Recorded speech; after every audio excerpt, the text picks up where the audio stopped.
Yeah, then that's fine.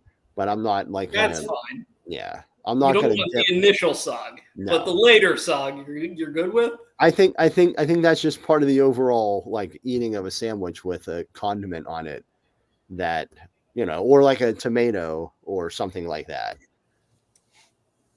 This logic is insane. I hope you know. It's not. It's so weird, man. It's not so really weird. It's Like if I'm eating a sandwich at the beginning, it can't be soggy, but right. 5 minutes in, let's do go. That. No, great. I can't go into a sandwich, starting a sandwich if it's like a mess. So what's like the time threshold? Can it be like 2 or 3 bites and then it gets soggy, or is there like an amount? If I'm eating a sandwich, it's going to be gone pretty quick.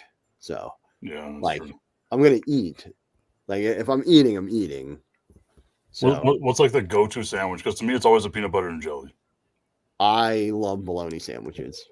Oh, James is a big bologna guy. I was talking to someone the other day. I was talking to the morning show crew, and people were like blown away that I'm a fan of I'm just telling you, it was just context, Tim. All I have are just straight pure lobster rolls. No, peanut butter and banana. People were like, that's a normal thing. I grew up with that's what I thought too, but the way that everyone reacted, I was like, is this a weird thing? Like maybe it's the way you said it was weird. You're supposed to say a nanner sandwich, like not banana. I always just put peanut butter on bananas. Yeah, that's why I thought it was super normal. And then all of a sudden I'm like, am I the weird one? Like I've never put peanut butter on a banana, like just straight banana, no bread, no nothing. Oh yeah. Wow. I can't eat bananas anymore though. What? They give me they get soggy. Worst, no, they give me the worst heartburn. Bananas? Yeah. Like I feel like I'm gonna die. Heartburn. Oh, okay, so we got to dive into this because I don't think that's a thing. Like, what do you put on these bananas? You're like, let me put a little chili powder on them, like tahini. When I remember getting a banana, like whenever I was working on KJM, and Yates thought I was legitimately gonna die. I just couldn't. It was killing me. Oh my god! Did you know people eat bananas and mayo sandwiches? That's a thing that people do. That sounds like some shit my mother would have done. Ugh. You know what I've never had that I kind of want to is peanut butter and fluff. That's good. Fluffernutter. You gotta toast the bread though. That's all it is. You gotta toast the bread though. That makes sense. I feel like it would be good if you did that, but like treated it like a grilled cheese. Yeah, I think you got to get a little bit of heat on the fluff. Yeah, but people would. There were kids when I was in elementary school that would just eat peanut butter and fluff sandwiches. And that's fine. Yeah, I like a little bit of heat on the fluff though. Put bananas in there though too. Well, like I mean, when you say bologna sandwich, like a fried bologna sandwich, I imagine is like the pinnacle. Oh, yeah, I mean a good fried bologna and cheese. Yeah. You know what I've never had either that I want to try one day is Spam. You never had Spam? Dude, I love privileged Pat. I love me some Spam. It's not like it was just not a thing growing up that my parents didn't eat that, so I didn't. It wasn't like I had the option, and it wasn't T-bones and lobster. Yeah. Just Alaskan crab. That's all we had. Snow crab Pat. What were the crabs in the Deadliest Catch? That's what we were eating. Is that Alaskan crab? I don't know. The ones that are really bumpy and huge. Fishing near Alaska seems like it would be pretty dangerous. So this is a Money in the Bank recap show. We've talked about sandwiches for about 10 minutes. There were 6 minutes I didn't press. I was gonna say go live on. Do you want to hit my music? Don't hit the music. I didn't even know we were doing a show until 4 minutes ago. No, hit my music. Oh. I am buff. I am the stuff, and the girls just can't get enough. You're watching Bob, Jim, and Pat get drunk on the internet. Bob is the meat slanger of all things. I love that name, by the way. Jim is the Heritage Conference cooking champion. I mean, that's a big deal, bro. And Pat, well, he wants to be a heel, but he just doesn't have the stuff like Bub has the stuff. Grab a drink, open it, and get ready for the show. The show is never going to be good. James barely makes it in time. I couldn't find my buff.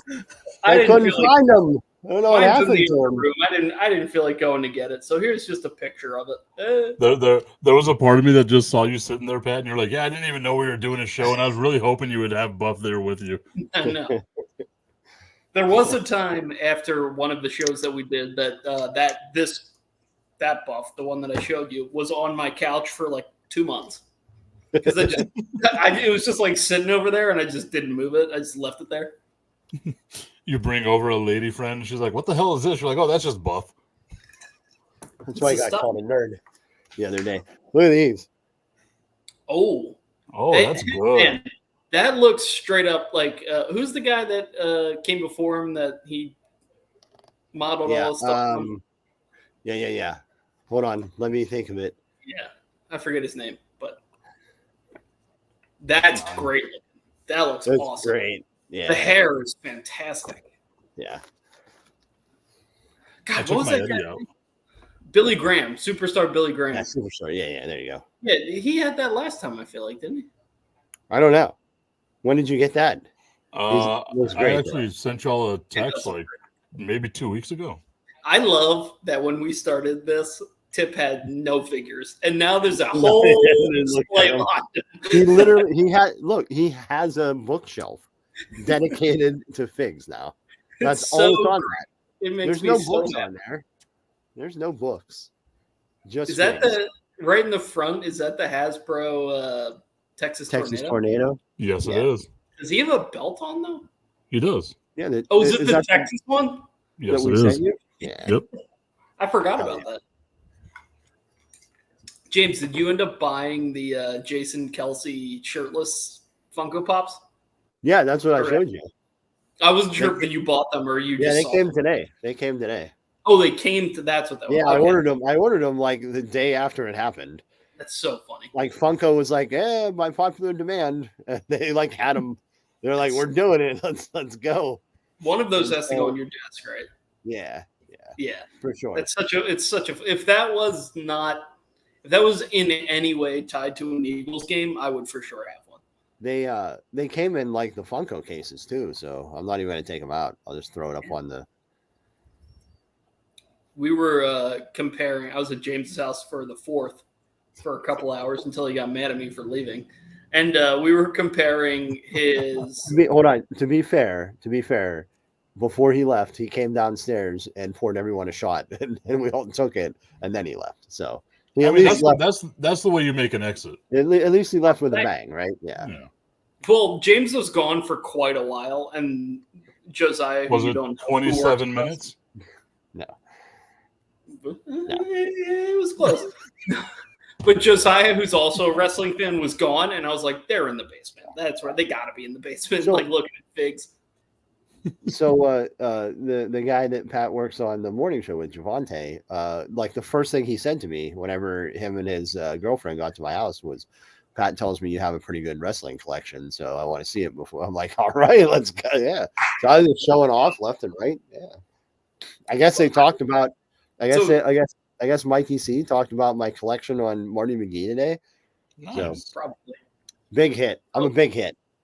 Javante is a wrestling fan, and we talk about wrestling a lot. His girlfriend is like 10 times more of a wrestling fan. It is so funny. She like was wearing a Seth Rollins shirt and is like just firing off all these wrestling takes to us, and I'm like, oh my god! Like, I thought Javante she's the wrestling fan. I think she's the wrestling fan, and he is one also. But but not as big. Yeah, like she knows she was on top of it. We were talking about Chelsea Green, and she was like, she did the like Chelsea Green entrance voice, and I was like, oh my god, like it's great. She was a riot. That was so funny. I don't think I'd ever be able to do the Chelsea Green intro voice. Like I don't think my voice would ever allow it to get there. Well, now we all have to try it. Would you sound worse or better than Michael Cole? Oh, much worse. I guess we're gonna find out. Tip, go ahead. Chelsea Green. No, that's really good. I think Tip wins already. James. Let's see what you got, Pat. Me. Well, you're frozen. Chelsea Green. Pretty good. That sounds more like Adam Sandler with the. It sounded like what? Adam Sandler.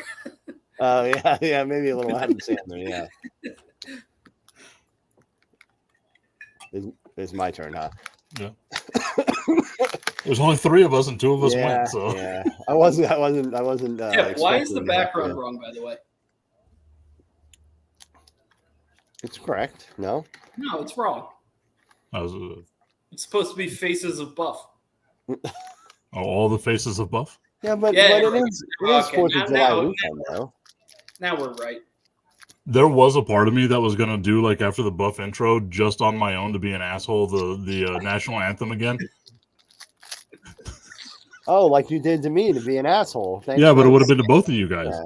The fact that the background for that was not the American flag and was this background is so funny to me. It's like, That's the one thing he forgot to do before he hit the Forgot to do. national anthem. I'm pretty sure that we nailed it. What's I more think American that's than Buff right. Bagwell? Name one thing more patriotic than Buff Bagwell. One thing. Yeah. Maybe the can't. eagle. Maybe the eagle with the Nope. American flag waving in the background. Incorrect. If Buff ran for president, I'd vote for him. Oh. I think he'd win in a landslide. He's the stuff guy. He might. He is the stuff. Okay. James, Given the options, yes. Chelsea Green, James. Maybe we don't want to go there tonight. Tim. I've seen your Facebook post. All right, guys, this is a full debate reaction show. Let's fire off some election takes. Your Like, did you Canada's see beautiful. that? Did you see that podcast that Marshawn Lynch, Gavin Newsom, and like some agent are starting called Politicking? Yeah, I saw I that did was not. happening. Yeah. I was like, this is the full blown Dave Chappelle wear his jaw thing. Like, the election's coming. Let's get Marshawn on the horn. Like, what are we doing? All right, James. Chelsea Green. Yep. Go ahead. Chelsea Green. You know what? That's actually pretty good. It was pretty good. He just didn't have the heart. If he had the heart, No. it would have been. I think you did. Also, Destiny says hello. Hi, Destiny. Oh, I guess. it. She brought me my my wardrobe change. What's about to happen? Well, I don't know. I don't think you should wear that. Can I say this? Fuck CM Punk. Like, Jesus Christ, man. Like, All right, I gotta be honest. I missed that part of the show. Oh, I feel like you missed, like, you only watched the main event. No, I watched the men's Rumble, the men's Money in Wow. the Bank.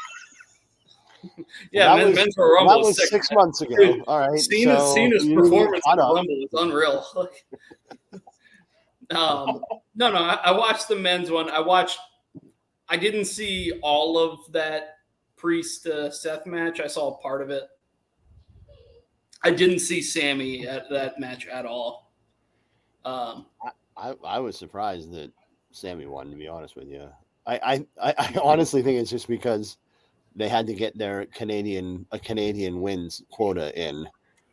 That's what I was thinking. Whenever y'all were talking about Chelsea Green, like she's going to win because of Canada, I was like, well, Sami Zayn already won. So Well, she should. I still think she should have won. I think The it's crowd was super hot for her. They got to do something with her. Like it's. I get feel like that. there's a. I feel like She's there's just a so much hot. Tiffany Stratton's hot. Stratton? Is it Stratton? Stratton. Yeah. I said it and it sounded funny. You ever say something and it sounds funny? Yeah. She's hot. Patrick Obviously. Costello. Like, yeah, right. But Chelsea is just But fun like in a different way. it feels like Chelsea's just on a different level. Like it feels like she's the top heel in the company right now, and having her with the briefcase would have been a no-brainer to me. Like Yeah, it Tiffany is doesn't weird. need it right now. It's not going to do enough for her. Chelsea takes that and makes it like one of the three most important things in the company. It would have been fun to have her being just an awful person with the briefcase all the time. That's what I'm saying, man. And her just as the looming figure is so much. It feels so much bigger than Tiffany Stratton. But Tiffy's going to be great, though. It's actually going to like make Tiffy better, though. So I don't. Also, I don't know. it'll be fun. It'll be fun to watch because she's been palling around with Nia Jax, and Nia Jax has a SummerSlam match against Bayley. So it'll be fun to see what happens because I have a feeling something will happen there with that. It's kind of like it's one of those arguments like Chelsea is good enough that she doesn't need it. Like she's going to be fine without it, and Tiffany probably needs some kind of boost like that. I don't know. I don't think Tiffany does though, man. I thought maybe it was the other way. If it was going to happen the other way. Chelsea is good enough that she can cut promos and do all that stuff and be totally fine without it. But it would have taken it to like another level. Yeah. Like it feels like people really like Tiffany because she's kind of hot, not like because she's electric as a performer. You know what I mean? Like she's kind of new still, so she's pretty good. Don't get me wrong, super athletic. Yeah, gotcha. She's super athletic. She's super talented. And she's got like an incredible future ahead of her. I think I'm super interested where she goes. But 24, I think. Like, yeah, she's got such a long runway. She's going to be fantastic. And at some point, she's going to be like at the top of the division, no doubt. But it feels like it's new that people like it, whereas Chelsea is really good, and that's why people like it. And like that's the difference. I really like that move that Tiffy does where she does it the cartwheel into the Alabama Slam. I think that's so inventive, man. Like that's such a cool move. But she's so talented, it's crazy. I think that's where my issue with the whole pay-per-view comes from is like it kind of went chalk. Right? Like we knew Drew was gonna win. At least I thought Sammy was gonna win because I didn't think there was any way they were gonna put the belt on Braun Breaker right now. And that's also one that's like, whatever. Yeah. Either way, I really thought they were gonna give it to Braun. But the women's one, I mean, we were texting about it. It was either Chelsea or Tiff. That was it. Those were like the two that it was going to be for sure. And then they wound up being the last two. Like as soon as Chelsea climbed the ladder, it was like, oh, she's the one going into the tables because they set the tables up together. I was like, that's where she's going. It was fun to watch. Like it was an absolute car wreck, but it was fun to watch. That was the best match by far. Yeah, absolutely. I think that was by far the best match. That might be the best women's Money in the Bank match ever. Dude, they put on, to quote Sheamus, banger after banger after banger for the women's Money in the Bank matches. Yeah. Their women's Money in the Bank matches are always better than the men's. Yeah. Yeah, I think you're right. Crazy. I don't. It's a spot fest, man. There's just spot after spot after spot. I thought Tony Stark died 4 times. It just feels like there's more. Sometimes it feels like there's just more logic in the women's ones. I turned her into Iron Man. I don't even watch those movies. I saw the first one, and I saw the third one, and part of the first one. Which was an interesting.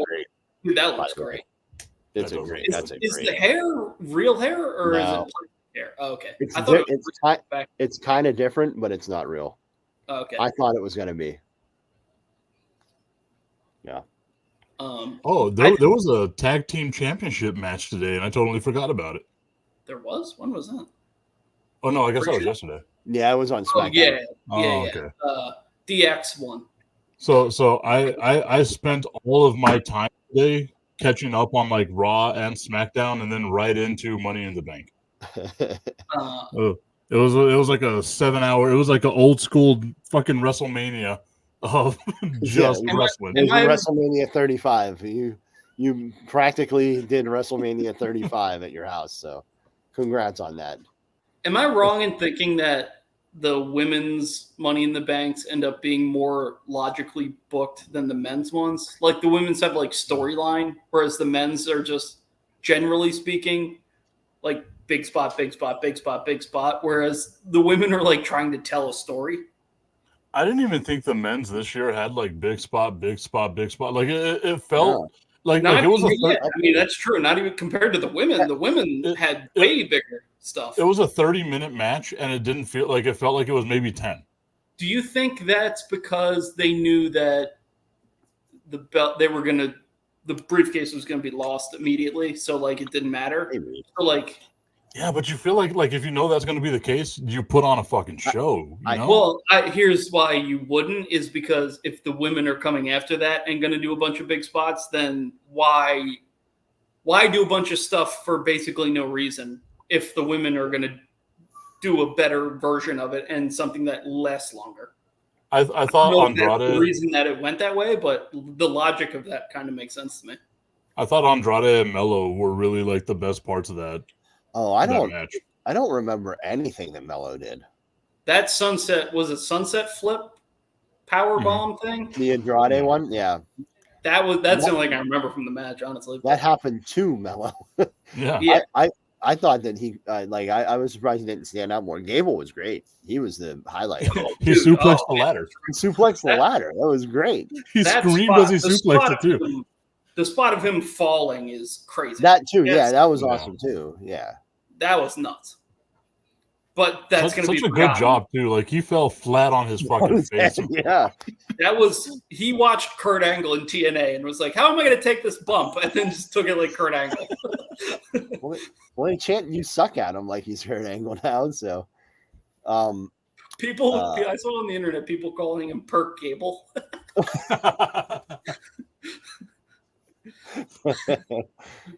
But it's going to be forgotten to time because of the Chelsea spot. Yeah, I mean that Chelsea man, that's a big bump. I think the EO one, dude. You know what? I've been going back and forth on how she took the bump because she like put her hands like this. Yeah. But I was like, at first I was like, that's kind of lame. Like you're trying to soften the blow. But then I'm like, if any other human in the world were falling from that height, they'd do something to try to protect themselves. Right, so like, exactly. Yeah, so it's not like it's one thing if it was someone who was like knocked out or something and falling, and so they'd fall one way, but like she was just pushed, so of course she's gonna like try to protect it. So I was like, oh, okay, that kind of makes sense. I came around on it. I still think the EO and Zoe Stark spot where like she pile drove her into the ladder, like it was a weird. I thought you meant the Zoe Stark like flip over the rope where she like landed on her head. Like, that one too. Yeah, there was some of it was a mess. It was great though. What a car wreck. It was so good. Whenever Zoe Stark did that, because I think she messed up like a couple of spots there where she like dropped Lyra on her side of the ladder and like it was just weird. That was brutal too. And I was like, all I picture was like Jericho with the Shane McMahon, like calm the fuck down. Yeah. It's funny. I was thinking about it during the show, and I knew it wasn't obviously going to happen, but I was like, it feels like the women's match should have main evented. Yeah. Like that was, I thought about that before the women's match happened, like leading up to it. I'm like, it feels like the bloodline for this specific pay-per-view is less important than the women's match. Yeah. I mean, we got to tell Cody's shitty story, so because you knew that the men's was either going to be first or second, because Drew said, "I'm cashing in tonight." Yeah, so you knew it had to be early. And I thought that meant that the women's was going to be the last match. Yeah, because it is Money in the Bank. Right. But I mean, like if there's a time you can get away with not having the Bloodline main event, it would be like having the Royal Rumble, but the Royal Rumble is the second to last match. It's like it's fine. You can do a Money in the Bank match as the main event, and people are going to be fine with it. Yes. Especially if you're not going to do anything of significance, really. But I mean, you pinned Cody, but like of true solo pinning Cody is a big deal. Yes, but that would have been fine in the semi-main. Like it wouldn't change the feeling of that it's much. Not. I don't know. I mean, I understand it. I think you could have gone either way. I'm not like. I don't think either way is wrong. Yeah, no, I agree. It's not the end of the world, but I was thinking about it leading up. Like the women's probably should be the main. I honestly just assumed that's what it was going to be. To be honest with you. Yeah. But yeah, I mean, the fade out shot of Solo walking away after pinning Cody in the middle of the ring that's probably more important in the long run than yeah. But you could have done that and then like I- fade out, because like it's not like they faded out and then the show ended. Like they faded out and then like 3 seconds later, it's like Biggie and Wade Barrett like being like, "Whoa!" Yeah, I mean, I understand. Yeah, I don't think either way would have been wrong. I don't think Yeah, they were both fine. I mean, it's not like, yeah, like you said, one wasn't bad. Plus, we got, although I guess you could have done this later, but the Tiffany Stratton Trish Stratus thing is that super was fun. Yeah, that was cool. I'm like, is this something? Are we gonna? I think that makes me think something's gonna happen at SummerSlam. That's what I was thinking too. You're gonna need. I think you're gonna need like a couple of not filler matches, but kind of like fill in around the blank space matches for SummerSlam. You know, because these ones are 5 match. I love that like these in between are like 5 matches, and they give them all a bunch of time.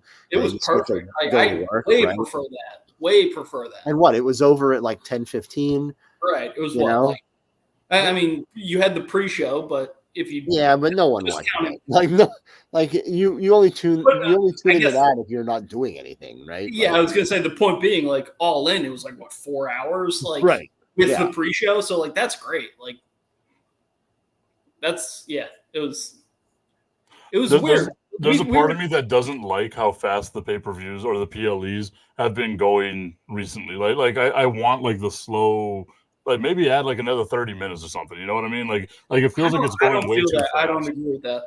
I feel like they're the perfect much more important.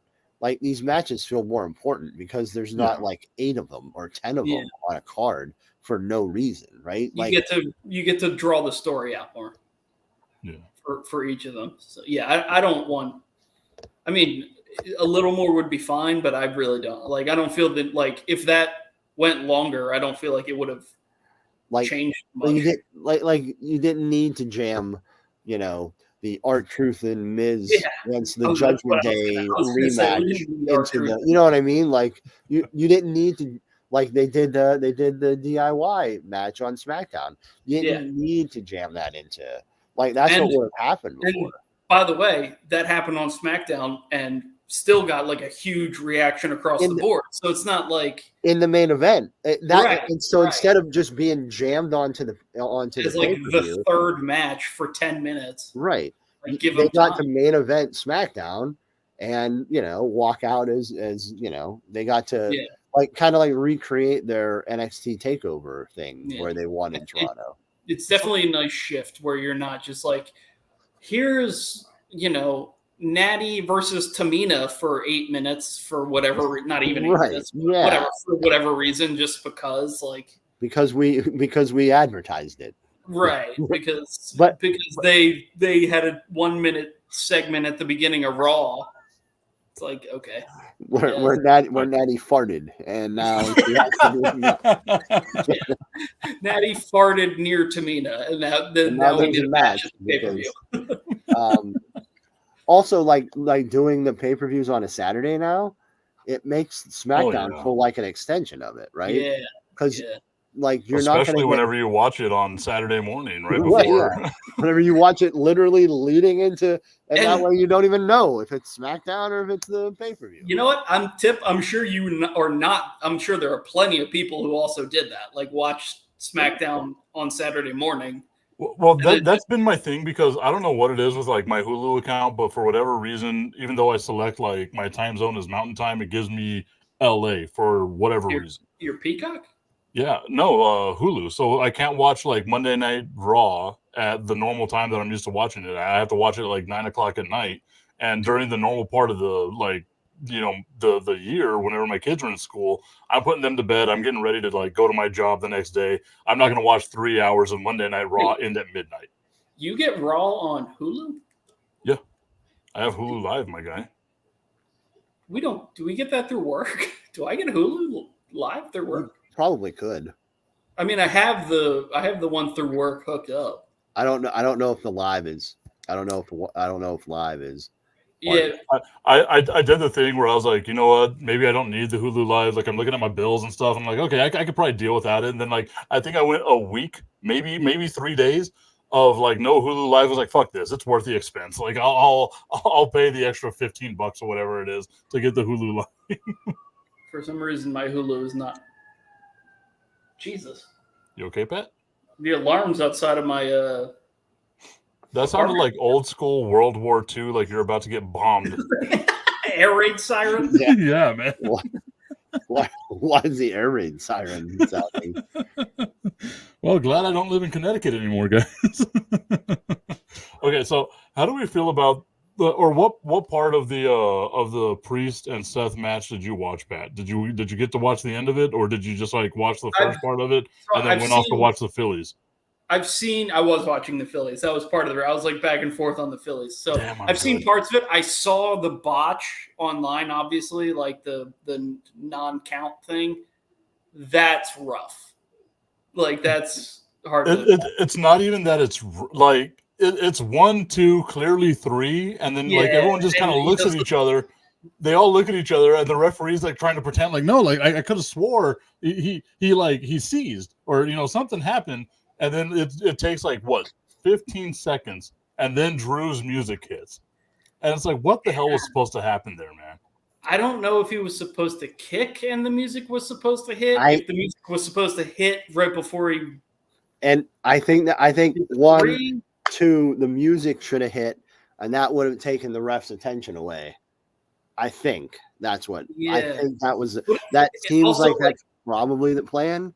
But also, like, you watch the clip back and, like, you look at Priest and, like, he's laying there like this and he's doing this to, like, try to get feeling back in his hand, it looks like. So I'm like. Something. Yeah, it was weird. He get his bell rung and, like. I don't know. Yeah. It was weird. Well, that's what I was thinking. Like, the only place that I could see him getting his bell rung was, like, whenever he picks up Seth because he wants to do the Falcon Arrow and then Seth hits him with the knee. Like, maybe that's where. I mean, I thought it was on that spot that just like he landed and like for whatever reason he just hit his head or something or on the actual Falcon Arrow. On the Falcon Arrow, yeah. Because you could see like even he's kind of like looking up even after like the 3 is supposed to go. He looks up and he even says like fuck. Like you see him start mouthing stuff. I missed that. The part that got me was like the hand thing. He didn't look right when he stood up either. Yeah, so I'm like there was something like he was really right at the end of that match. Yeah, I mean he looked fine then because he was mad. He was mad at himself, I think. Because to me, like he was playing up the CM Punk thing too. Because he was like mad that Punk got I don't know what that was. Interfered, just like Tip is always mad at Punk. But he was mad that Punk interfered and I'm not mad at Punk. I just think Punk is fucking useless in this whole entire storyline. I missed it. So Priest retains. Yeah. Mm-hmm. And then Drew came out? No. So whenever they have the botch, Drew comes out like right at that moment, right? And he comes in, he cashes in, he says now it's a triple threat. During the match? Yeah, triple threat. It becomes a triple threat. Like Seth Rollins at 31. Yeah, but why? Because they fucked up that spot. Why? No, I mean logically from Drew's perspective, why would he cash in during the match? He was going to cash in, and I don't know. Like it's, I really think that the match was supposed to end right there. I don't know. That's the only logical thing, man. Referee's supposed to hit 3. But Seth is going to like, oh my god. No, not with the Falcon Arrow though. No, he never wins with that. Why would he beat the World Heavyweight Champion with that? Maybe he's trying a new finisher. He has like 15 of them. The only logic is either they missed the spot with the music, or Priest was actually dazed and didn't kick out. Those feel like the only 2 options for that. Josiah, well, given the audio issues at the beginning of the show, I'm going to say they missed the music. And the pre-show. The pre-show was awful. I mean, possibly Priest couldn't hear the count. Like, I mean, maybe that's one of the things that feels unlikely. Yeah, I was texting with Josiah, who we worked with, Tip, and that was what his initial thought was. was that maybe he just couldn't hear the count because it was so loud in there. But yeah, but I mean, he's still looking up at the ref. Like that's always the thing. yeah, You look I up mean, at the like, ref. like I think it was the Drew thing, but again, like that's also on Priest though to know that if that music doesn't hit it too, you got to fucking kick out, gotta kick right? out. Like that's so. I think so. I think that it's more than just the miscue. I think maybe. I mean, maybe he was just like a little bit out of it there after what happened. Like I don't know. yeah, because think like most famous. One of the two most famous miscues of all time was the Hulk Hogan Psycho Sid one, where Sid kicks out of he had to kick out leg drop because he had to because the Godfather missed his cue. No, Papa Shango, two different guys. I couldn't remember his name. Papa Shango missed his cue. The good father. Running under the ring like, oh shit, oh god. The Extreme Fighting Machine, Kama Mustafa of the Nation of Domination. I saw a TikTok the other day that was talking about like all of the gimmicks that Brutus the Barber Beefcake had in WCW, and my dude was doing everything, man. Oh, I know that he was the Zodiac, and I know that he was Hogan's cool friend, but what was he doing besides that? I'll look it up here. 10 of them. It was like the Zodiac. At one point he was the man without a name. He was the man without a name, which is funny going from Brutus the Barber Beefcake to the man without a name. Isn't it? It was like the booty man. He was the booty man. The booty man. He was the disciple. So I'll show you right here, and I'll go over the list here in a little bit. But that right there is the amount of names he had on Wikipedia. But that's his whole career, right? Yeah, but okay, so you can see Brutus Beefcake. That's like because they have them chronologically. So Brutus Beefcake's his last one in WWE. Then it becomes the Butcher, the Clipmaster, the Disciple, Dizzy Golden, Dizzy Hogan, Ed Boulder, Eddie Golden, Eddie Hogan, the Mariner, the Man with No Face, the Man with No Name, and then finally the Zodiac. The Mariner. I don't know what the Mariner was about. He had to have been on a ship. They trying to steal some of Ken Griffey Jr.'s aura there. Big fan of Jay Buhner.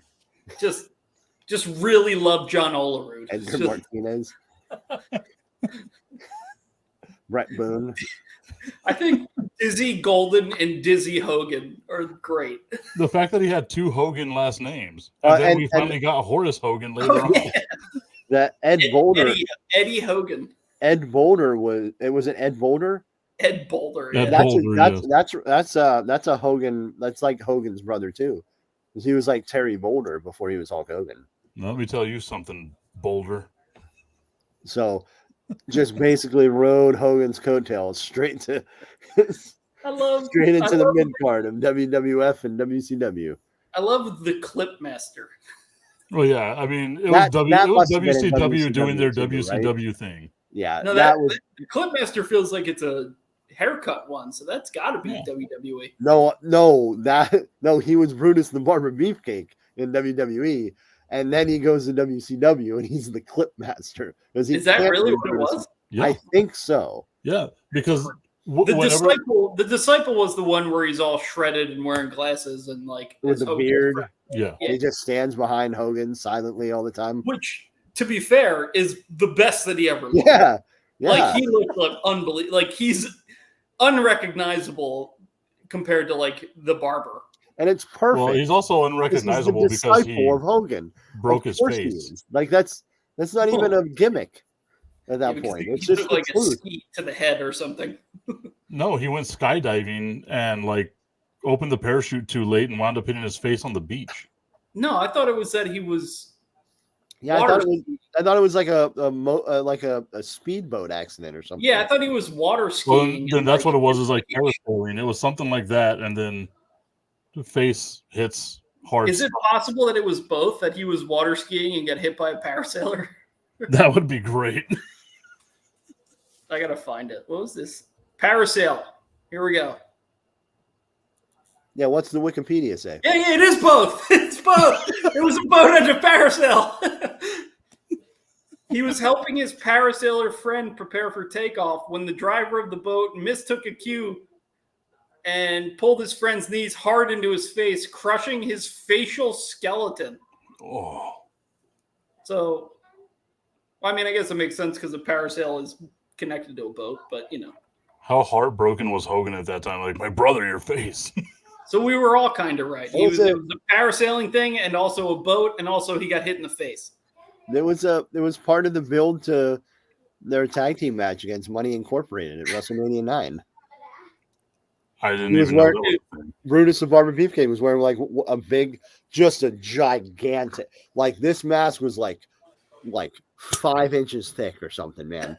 It was just, and he was wearing this mask that was red and yellow, obviously, because Hulk Hogan. And that was also when Hogan had a black eye because Macho Man punched him. For hitting on Miss Elizabeth. Yeah, allegedly. Right. I'm gonna have to watch this one. I didn't even know that was a thing, man. What happened? There's so much old wrestling that I like just need to watch. Whatever happened to the Wall? I think he's over there, brother. Well, he is dead. He died a while ago, but I don't know.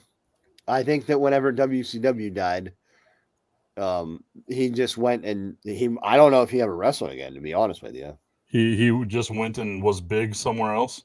Oh, he was in ECW. He faced Balls Mahoney. Nice. Oh wow, I'm surprised you didn't know that. Since you're the ECW. No, stand. before WCW. Gotcha. And then he became the Wall. I saw again like a video where it's like Hogan was at least a quarter mile away. That's the wall, brother. That's the wall, and it's like a dot. He's like, yeah, that building Hogan's does indeed eyes, have man. a wall. He ate so many vitamins. And he had The wall's like 10 miles away on top of a hotel going like this. And that's the wall, brother. So I'm sure it is, Hulk. WCW, man, it was great. He signed a developmental deal with WWE after Vince bought WCW. Wait, so they get rid of Buff, but they want to bring in the Wall? Well, he was tall. Well, no, they brought Buff in. Buff wrestled in WWE. And then they buried him. Kinda. And then he got stunned by Hogan, or stunned by Austin, and that was the end of that. Turns out he kept being the Wall on the Indies in 2001 to 2003. Nice. So he was just the Wall, and then he was in TNA. Wow, Pat's favorite. How didn't you remember that? Well, it was a little before my TNA era. It was 02 to 03. He was. He almost won the title a couple of times. Was that before or after that guy got shot at TNA? That was way before. And then he was in All Japan, and then he died. R.I.P. Wall. Let me guess, overdose? How old do you think? Brother? How old do you think the Wall was when he died? Yeah, it was a heart attack, by the way. 32. 35. No, actually, Tip, the Wall says go fuck yourself because there was no illegal substances or anything that led anyone to believe there were any drugs or foul play. So you need to apologize to the Wall. Wall, I apologize. R.I.P. He was 36. Damn, James. And he's from Ocean Grove, New Jersey. Look at that. Where else in the world are you going to get this much Wall coverage? Wall-to-wall coverage. Wall coverage. Do you want to know what all of his ring names were? Did he have more than Brutus the Barber Beefcake? No, but he had a lot, and they're largely military-based. Yeah, I can see it. Let's go. Actually, not. Wait, was he in Misfits in Action? He was. Yeah. Oh man. Oh, what was his name? Fucking James. Was that WWE? No, that was late stage. Tail end. Yeah. That was like new breed WCW. That was very bad WCW. Oh, I guess I got that mixed up with what was the one that WWE had, like with Kurgan or something like that. That's who I got him mixed up with. They were the Kurgan. Oh man. Is that his name, James? Is Kurgan his name? Yeah. Oh, look at What me. were they? They were the oddities. The oddities. There we go. They had ICP. It was ICP and the oddities. ICP. They were just everywhere back then. That's such an era, right? Like that's so time specific to that era. Anyway, here are all the names that the wall had: Big John, Higantes with an S. Apparently, he's more than one. Hellraiser, Sergeant AWOL, Malice, Sergeant AWOL but spelled differently. AWOL. Hold on, that is a great fucking name for him, Sergeant AWOL. Well, the first time he was Sergeant AWOL but spelled like AWOL, like the acronym. Yeah. The second time he was AWOL. Oh, great! That is great. That is actually really fucking good, and that might be the best part of late stage WCW. That is not good. That is like a 1992 Vince gimmick. Sergeant AWOL. So was Sergeant AWOL a part of like when Booker T was GI Bro? No, I don't think so. Because that feels like it should have been a thing. Misfits in Action, yeah. Like Booker T was in that for sure. But really? as General Erection, GI Bro was like his indie name, I thought. No, GI Bro was him late WCW. Did he go back to it late WCW? There was a time where Booker T was in the Misfits in Action. That because is I know that he for was sure true. Oh no, I looked up Booker T. Washington by accident. Wrong Booker T. Give us all of his ring names. Oh, okay. Let's see. How many gimmicks did Booker T. Washington have? One. He was Booker, and then he was T. Washington. His only ring name is Booker Taliaferro Washington. So I guess two. I guess he had two. Yeah. It's like Hunter Hearst Helmsley going to Triple H, right? He was Booker Taliaferro Washington. Now he's just Booker T. Washington. There's a part of me that really wants Triple H to go back to Terra Ryzing just for a one time. It would be so fun. I mean, it's like Jericho has kind of done that, where he's brought back Lionheart like a bunch of times. Well, Triple H had his heart turn on him, so I don't think he's going to be wrestling anymore. Yeah, but can you imagine he goes to like AEW managed by Terra Ryzing? It would be fun if they did like on one of those like anniversary shows or something. Yeah. The problem is he looks so different now that like you can't even like. At least Jericho still has long hair, so he can still do like Lionheart, Chris Jericho. What if you got like the kid from Pretty Deadly, the blonde one, and you just named him like Terra, and the other one is Ryzen, like, and then they're managed by Triple H. That's also that's a mid-90s Vince gimmick. Oh, 100, dude, I am. Well, I probably shouldn't say that. I was gonna say I'm channeling my inner Vince, but I don't think I want to do that. Let's keep that away. I'll remove. I like that you guys just never acknowledged that my name was Greg. I don't know. I really don't know why your name is Greg. Why is it Greg? I'm just gonna put Greg. Well, it was Matt, and I don't remember why it was Matt. I don't know why it would be Matt either. So I was like, let me just do Greg and see if anyone notices, and you guys just never noticed. So like whenever I launched this app, I like looked at my name and it was Bobby Rods, but RAWDZ, and I was like, what the fuck is this, man? Dude, stuff happens on these shows that like you come back to it and you're like, what was that? That last show got weird. Yeah. We were on for way too long. I'm pretty sure we did 5 hours. I think it was literally 5 hours. Yeah, but then we did another like 3 off the air. Correct. Yeah, it was a fun time. We just hung out. Yeah, I mean. All right, I'll be right back. I got to get a refill of my Snoopy Christmas glass. I've been drinking this Shiner Bock Lemonade Shandy, and it's actually pretty damn good, man. Shandies are fun. You got to find a good one, and I have to be in a mood for them. Well, and this was the thing. I don't remember. It was the Gonsters. That was probably the reason why I did not taste that well. And Destiny had asked me. She's like, "Well, what did you think about that Shandy?" I was like, "I didn't think it was good at all. Like, it's been in my fridge this whole time." And I was like, "It must not have been good because."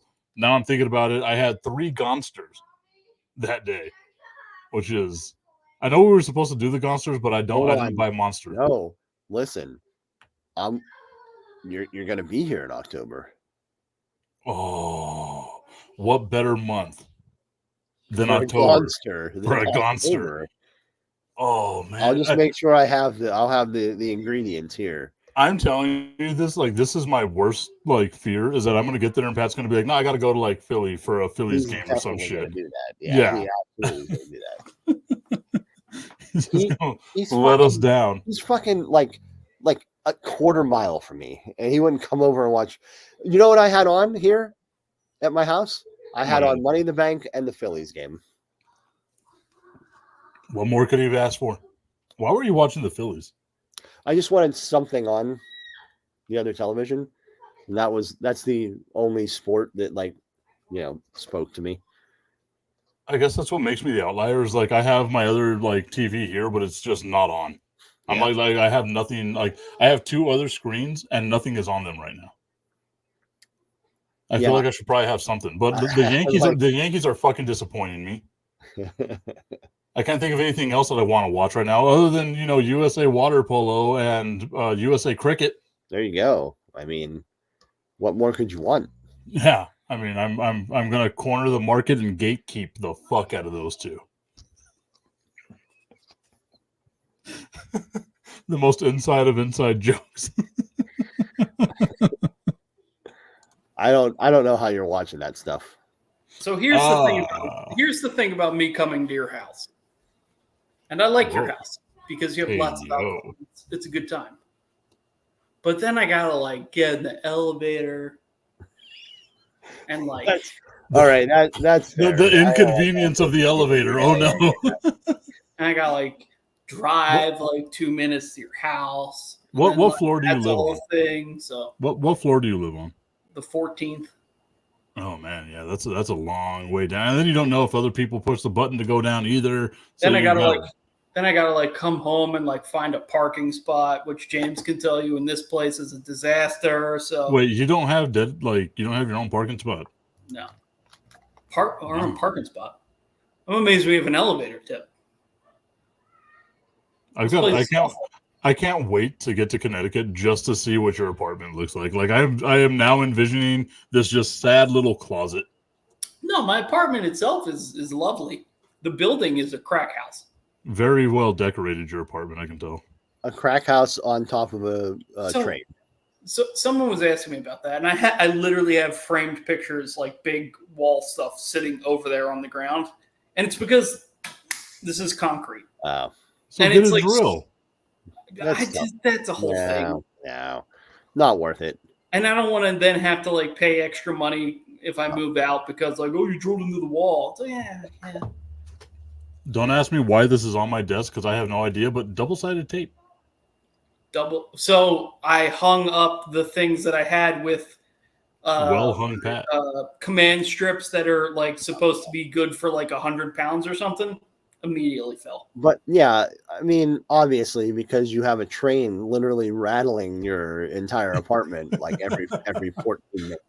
I'm surprised that we've been doing this show for 50 minutes and a train hasn't gone by. It's only a matter of time. So, I mean, Tip and I have decided we're doing Gonsters when he's up here in Connecticut. So, I'm down. I told you I'm down for Gonsters as long as we get the actual. I'll make sure I order the neon green, which I'm sure is great for us. Gonster. Yeah, the Gonster Nitro. That we can, Or the Monster Nitro. the extra dry Monster Nitros. Yeah. Yeah. I still think about that stupid ass meme you sent us, Pat, where it's like, "What's wrong, baby? We've already touched your Gonster." That's what I think to myself. Yeah. I think to myself, what monster is literally slow sipping that thing?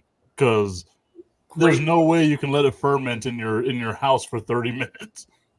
And then what was the blue one that you did that we called the Galaxy or whatever? Oh yeah, that was the blue Smirnoff, right? Yeah, it was like a Smirnoff. Yeah. That one was actually really okay. Cool. We can do those too. Because I don't think we should do a whole lot of like we can't have like 10 Gonsters each. Yeah, we can't like drink 3 energy drinks because I don't want to die, obviously. So I mean, but what better way to go? Maybe we I mean, what a last show that would be, though. It would be something for sure. Yeah. Would it be the last show though? Like It might be. we would have to have dead. we would have to have the So- remembrance show. Who's going to do it if we're all dead? Well, No, no, you said only you died. No, yeah, Well, I just said all of us. I don't know. Oh, I'm just saying. then our spouses true, yeah. and All three of our spouses would do the show. and Pat's train. We'll invite the conductor. Just leave an open video as the train's going past. But like of this wall, like this is just the same. That's Just vibrating as the train rolls by. That would be the time they would get both. The internet frozen. You barely hear the train anyway. I gotta sneeze so bad, but it's like not happening. Sirens and trains. That's it. That's going to be your autobiography, Pat. Sirens and Trains, a Pat Costello story. It'd be 2 pages. I went from lobster Trains, lobster loud. The second one would be Sirens, loud, and that'll be the whole book. As a young child, I always thought my life would be beautiful. And then I got hired at a place, and As a young child, all I ate was crab leg sandwiches. finally he admits it. Jesus. You know what I never ate? Lobster I don't know. thermidor. And Lobster thermidor. this might have I don't know been what this that one is. might have missed you guys. It's a pork. Like Uncrustables was post my era. Wow. I don't know if you guys have had Uncrustables or not, but I've never had an no. Uncrustable. No. I got Uncrustables. Like, I actually have some Uncrustables in my freezer. Well, you guys And have it sounds kids, so that's fucking what good was right now. curious. Right? Like, I imagine they're a big hit with the youths of America. The Utes. The The Utes. youths. Yeah. My dog almost Wait, knocked wait. over my You leg. know that reference? Tip? What? The Utes? No, I do not. He tried to just fit in. He tried to just play that one off. Yeah. No, I was like asking, like the Utes. That's what I said. It's from my cousin Vinny. Never seen it. Oh, actually, I think I've seen parts of it. That's It's almost like really the like where she's talking about a Buick Skylark and stuff, right? Yep. Dude, I love cars. So for me, I was like, oh yeah, Posi Track. Come on, you gotta know about That might be, It's a great movie. in my opinion, it's the best lawyer movie ever. I know it sounds crazy, but it's the most realistic for like what a court setting is. Like in all the other ones, it's like none of this would happen. Like none of this is logical for how trials go. But that one is like very like normal, like procedurally done court scenes, and it's a little bit of like the lawyer trying to learn as he goes, but it's not like you're not watching it going like that could never happen. It's all very logical. And also lawyers have talked about it and been like, yeah, this is all like kind of what would happen. Some I of can it only is imagine, probably what it like, is. on your free time, you're listening to like the deep dive into My Cousin Vinny. It's have you ever seen those YouTube videos where it's like baseball player reacts to baseball swings in movies or something? Like it's like Vanity or some whatever, one of those random ass. Or like what's the one that does all the lists? I think the only BuzzFeed?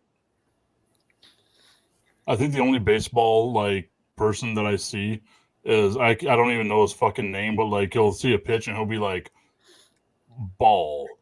Oh yeah. That's the only guy that I've seen do any of this stuff. That's guy's great. No, there is a YouTube channel that does like, you know, doctor reacts to ER scenes.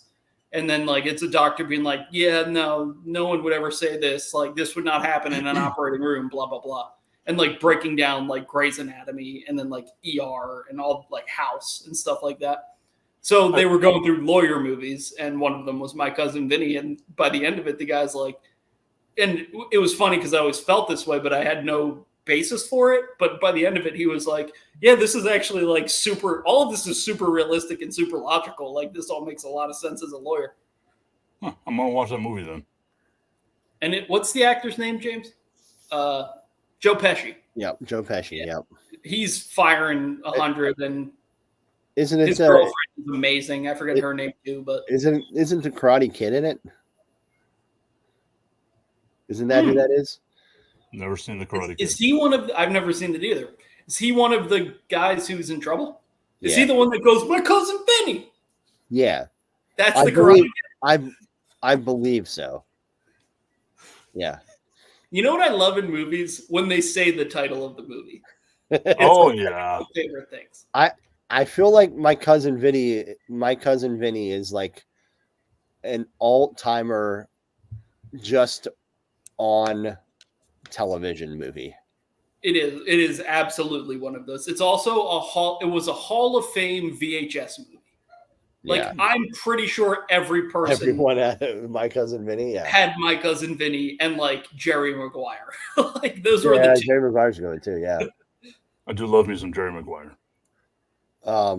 Like My Cousin Vinny, I feel like The Green Mile was one of those. The Green Mile's on a lot. Yeah. Troy. I love Troy. Shawshank. Troy's a good one. I was going to say Shawshank. Always on. Troy is on a lot. You're right. That is one. The Fugitive. Because it's long. I think that's why. It's long, so they can just take up a huge chunk. Yeah, it's on like 4 hours, right? Yeah. And I will watch that fucker as long as it takes. I love that movie. There are parts of Troy that I'm just like, having watched it a bunch of times, you're like, all right, like, can we get through this part? But like, the good parts of Troy are phenomenal. The Fugitive. The Fugitive is an all-timer, just on TV all the time movie. Tip, you gotta watch. You would love The Fugitive. Oh, The Fugitive's great. Love The Fugitive. Yeah. It's what's Han Solo? What's Han Solo's name? Yeah, Indiana Jones. Yeah, whatever Indiana Jones's real name. Harrison Ford. Yeah, him. Yeah, okay. And I liked him in 42. We won't say. He was in 42. Yeah. Actually, he's phenomenal in that movie. He's great in 42.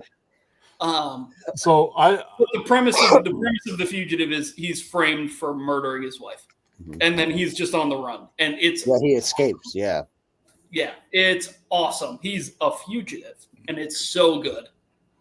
Does he call himself the Fugitive? I am the fugitive. Yeah, there's a part in there where it's exact. But it's also Tommy Lee Jones is the cop chasing him. And Tommy Lee Jones in that movie is like fucking peak Nolan Ryan. Like, he is throwing like 105 the whole time, and just he's mopping the floor. He's unreal in that movie. That's how you know Pat knows how to get me. Whenever he brings up Nolan Ryan, it's like, fuck yeah, man, I'm in on this movie. I'm telling you, like, that movie's great. That movie's great. I might watch it tomorrow. I haven't seen it in a while. So I started watching like a list of movies that I haven't seen, right? Like, I was like, I got all this time as a teacher. I get a ton of, downtime in the summer. So I was like, the youth, I might as well watch some movies. Exactly, right? And I was like, I watched Harry Potter, the first one. I was like, okay, that's pretty decent, right? Like, it wasn't life-changing, but obviously I'm a 40-year-old man. So we were talking about Javante and his girlfriend. Between talking about wrestling, we brought up Harry Potter, and Javante's girlfriend and Josiah's girlfriend all of a sudden went on this huge sidebar about all the Harry Potter things, and me, Javante, and Josiah were like, we've seen the first two, and that was it. Because after that, we were like, eh. Well, it's amazing how many people have the same, like, we saw the first two, and then we bailed because, The first one's pretty good. You should watch the second one. You'd like that one. After that, it gets crazy. I haven't seen them. I haven't seen one Harry Potter movie. The second one's better than the first one. I really don't plan on it. For the kids, I think it's good because Jericho wants to watch like the rest of them, and I'm probably going to do that just because it's time with my kid, right? Yeah. But like I watched Indiana Jones, Raiders of the Lost Ark. That one was actually really good. It was better. I don't know why I thought that was a movie that was made in the 90s, and then I looked, it was made in like 1981. Yeah. Because I just remember it being like a thing in the 90s. I was like, okay, so this movie holds up, right? And so I watched. Have you seen any of the Indiana Jones movies? No. I feel like you just like the Indiana Jones movies. That's what I'm thinking too. A couple of years ago, I did the same thing, Tip, where I was like, I've never seen any of the Indiana Jones movies, so I watched all of them almost in a row. Mm-hmm. Hit and miss. The Last Crusade is great. The Last Crusade is phenomenal. Yeah. That's the best. Because that's the thing that I think of too, is like if you have like a long list of movies, like some are going to be great, some are going to be okay, some are going to be shitty, right? It's also one of those things where you hear about all these movies for such a long time that you go into them with this expectation of like, this is one of the best movies, and then you watch it and you're like, eh. That's what I'm going to get at with this next one, Star Wars. Any time I've tried to watch Star, and I did the thing that everyone tells you, watch like 4 and then, go from there, right? Anytime I've tried to watch it in the past, I fall asleep, right? So what I did is I made sure I was hopped up on all kinds of energy, man. Like it was like just a mainlining gonsters into my body, making sure that I was, up and ready to go. I fell asleep twice in a 26-minute span at the end of the movie, where I paused the movie and was like, holy shit, there's 26 minutes left in this godforsaken movie. Yeah. The first one is slow. There's great stuff. There's great stuff in it, but as a whole movie, it is aged kind of like. Well, to me, it felt like the whole movie was about the 2 robots, right? Like C-3PO and R2-D2. Like it felt like that's what the movie was about. It's kind of. I mean, the framing of the movie in a vacuum is perfect, right? Because you have this movie where you have to throw a bunch of people together to accomplish a goal who otherwise would never be in the same room, right? Like Princess Leia and Luke and Han Solo and Obi-Wan Kenobi and the robots and Chewbacca would never be in the same room except for this specific goal. That's a great framework for a movie. However, it's from 1976 or whatever, so it's slow. Yeah. And I was telling Destiny, like there was a time whenever I first got into the Air Force, and like, they check your teeth, they're doing all this stuff. And growing up, my parents didn't believe in going to a dentist. So it was just like brush your teeth, didn't do anything with flossing. I had to have a bunch of teeth work done, right? And they're doing all this stuff on my teeth. And at one point, the Novocaine wears off, and I'm in so much pain that I cannot voice that I want them to like stop and give me more Novocaine, right? Like I'm just sitting there frozen. That's how I felt this movie was. And I haven't watched It's better than that. Yeah, I haven't watched any of the movies on my list since then, and that was about a week and a half ago. So this week I'm going to come up and be like, I got to start watching some of these movies, because Jesus Christ, man, like I don't even know if I want to continue with Star Wars. Like I'm gonna try to watch everything else. I'm gonna get into Ghostbusters. I'm gonna get into like the rest of the Indiana Jones stuff. I think what we saw, some of the other stuff, like I saw The Breakfast Club for the first time the other day. Oh, that's a good one. What was the other one that we saw? It was like another one of those 80s. Hold on. Did you like Breakfast Club? This is great. This is like Tipton Reviews movies. This is great. I thought it was reviews 30-year-old movies. 40-year-old movies. This is like this needs to be your TikTok, I think. I mean, I'll do it. Fuck it. What did you like Breakfast Club? Let's talk about it. I thought it was okay. I just thought it was super heavy-handed with the like, I am the hot girl, and like, I'm the bad guy, and I do all this. Movie. The thing is, they don't try to hide that in the movie. Like they're not trying to like work around that and pretend like they're not doing that. They're very heavy-handed with it, almost intentionally. So it kind of works because of that. But yeah, there are parts of that where you're like, eh. Well, there, and then like growing up in like a certain time, I could see like, okay, like as a kid, I probably would have loved this movie. As a 40-year-old, again, like I'm 40, right? So I look at it from different things. Like my dad doesn't understand me, motherfucker. I'm not supposed to. Like that's kind of the way that I think about it, right? But like, it's also like no high school ever has been like that. Like it's not an accurate depiction of high school at all. I had to go to Saturday school a few times, and we weren't. That's inside, how I mean. We weren't inside the library. We were outside picking up trash. Like that was the way that most high school movies depict like the cliques of like the jocks and then the this and the goths. It's just like that's not really how high school ever is. Like, yeah, people have friend groups, but the friend groups sort of commingle. And like there's crossovers with them because like the goth kid also plays receiver and like whatever. So like the one that did it the best, I think, is Dazed and Confused, where like I've seen that one. That was a good one. That's really good because it's these groups of friends that also overlap a lot and then mix together and like they're all at the same party and stuff like that. And like that's what high school was. Yeah, that's like actual high school, right? Yeah, that's I mean, and it's hammed up like that. They do a little bit more heavy-handed stuff, but that's like way closer to the reality of high school than like most other movies. So I guess my context in it, and this is going to sound super weird, but like I watched Pitch Perfect before I had seen. Jericho had like a huge crush on Anna Kendrick, and it was one of the few ways that we. Sure, yeah, Jericho did. Got it.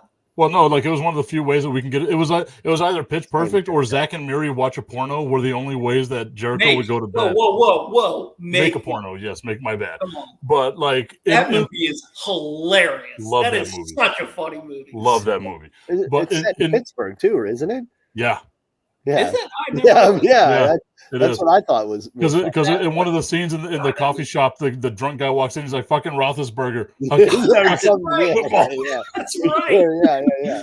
But like, so funny. My whole like context of the Breakfast Club was like in this one scene in Pitch Perfect where they're like crying at the end of the movie because it's that emotional for you, right? Like it speaks to you on this deeper level. And like the end of the movie comes like, oh, that's how the movie ends. Like it literally ends that way. Like the dude puts his fist in the air. I don't understand why. That is the lame ending. The real ending is they all leave and get in the cars and sort of drive away. Like that's the ending. And then the Hollywood ending is like the fist. And then that was the other thing for me, right? Like I'm thinking of it again as like a dad. I'm like, if I saw my daughter out there kissing some fucking loser in Saturday school, I don't think I'm just like hanging out in the car. Like in the 1980s, I'm beating the dog shit out of somebody. Like it's that simple. Yeah, it's not. There again, it's one of those movies where like there's really, really great stuff in the movie, but like overall as a movie, it's like it hasn't aged the best. Well, and then the whole movie's talking about like my parents don't get me. Well, if your parents don't get you, they're not going to let you make out with some kid in front of them. True. So like, obviously, your parents get you, you spoiled piece of shit. Like that's. Also, is that the worst vice principal in the history of movies? Like actually, that. I think that's how I would be. They're smoking weed in the library, and like I think that's how I would be as a vice principal. That would be me. Like I'd be like, he was a vice principal, right? He was somebody. And then my introduction to him he was just a teacher. I don't remember. My introduction to that guy was I saw him in Not Another Teen Movie, which I realized was making fun of this movie. Yeah. And I was like, oh, okay, now it all makes sense. Where he's like you're gonna get the whore, like I got you the rest of your life or whatever like that. I was like, oh, okay, well now it makes sense. Like I totally see what this is now. It's one of those movies that's not a good movie, but it's just entertaining, right? Like it's not one that you're like, oh, I'm gonna turn this off. I'm not entertained by it because there's stuff happening all the time, but it's not like a great movie at this point. And you know what? I just watched to that point actually. I just watched Scarface for the first time the other day. I'd never seen it before. I was like, this is not a good movie. No. But it's a fun movie, and Pacino's great in it. But like overall, it's not good. I don't know if you caught on to this because like I love Scarface. I think it's just because of the over the top amount of cocaine where I can be like, yeah, I'll do a Scarface amount of cocaine with Jerry Jones one day, right? I won't. It's a joke. Don't take me seriously, please. But sure. Unless you get the opportunity. I mean, if the opportunity comes, I'm diving fucking face first, right? But like, so someone send this to the school board. They probably will. But the whole time I'm sitting here, I watch this movie. It's one of those movies again, like when it's on TV, I'll watch it anytime it comes on. But I don't know if you noticed this, Pat. It has 2 songs on the soundtrack. Oh, I wasn't really paying attention to that. The next time you watch it, it's gonna have like the one it's just a slowed down version of one song where it's like just a shitty 1980s instrumental, right? And then it's got the one where they're like, the 80s montage. It's like push it to the limit. Yeah, like that song. One, those are the only 2 songs on that entire soundtrack for that 3-hour movie. Honestly, I kind of love that. Yeah, man. I was thinking to myself like that's a great move, honestly. That I'm like they saved so much money there just because they needed all the machine guns. I was gonna say weirdly the movie feels super low budget. I don't know if it was or not, but it feels really low budget, even though there were a lot of. I feel like someone's trying to get us back on topic. Well, I mean, what? This isn't. Sorry, Fat John. James, have you seen Scarface? No, I have no interest in it. I didn't either, and I was like, you know what? Dude. I'm gonna watch it once because it's like one of those like cultural things. I feel like I've seen enough stuff where I'm like, I probably need to watch it, right? Like, And so I sat down and I was like, that was good once. I'll never watch it again. I'll never put it on again. If it's on, I might like sit down and watch it, but I'll never like seek it out again. There was a while there when like I think especially during the pandemic, it was on like at 11 o'clock each night, and like I would finish doing some work stuff and like I'd go into the bedroom and like I'd be scrolling through stuff and be like, oh, Scarface is on. I think I watched it for like 2.5 weeks straight. And it was just like, man. Like, I don't know who the editor was, and I don't know what who the writer was, but the plot of that movie is just it's just all over the place. And in some respects that makes sense because it's a movie about doing hard drugs where like the chaos would make sense. Hey, whoa. Not drugs plural, hard drug. There's only cocaine in that movie. Well, that we saw. Who knows? But you know what else I've never seen that I probably should? I've seen parts of, but never seen the whole movie front to back is Goodfellas.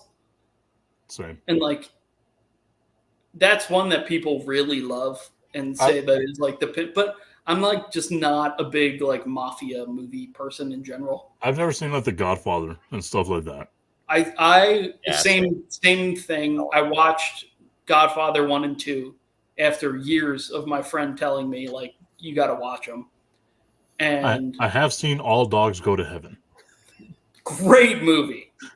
Fantastic movie. I love All Dogs Go to Heaven. I would watch that over The Godfather right now. No questions asked. That one and Land Before Time are movies guaranteed to make me cry. Land Before Time is amazing. You know what makes me cry every time? Tarzan. Every time. Every time they're doing the scene where Tarzan's like with his mom as a baby, gets me every single time. I will cry. You know what gets me every time? Ghostbusters Afterlife. All right, this guy, Ghostbusters. I'm looking forward to it. Like the way you've spoken about it, like if it's not transcendent. The first one is. How many of them are there now? Like 4 canon. 4 canon, 5. And the one reboot that didn't take off. Right. Imagine making a reboot so bad that they revived the original canon. Like, that's basically what happened. Like they rebooted it and it was so bad that they went back to the original story. I can tell you why.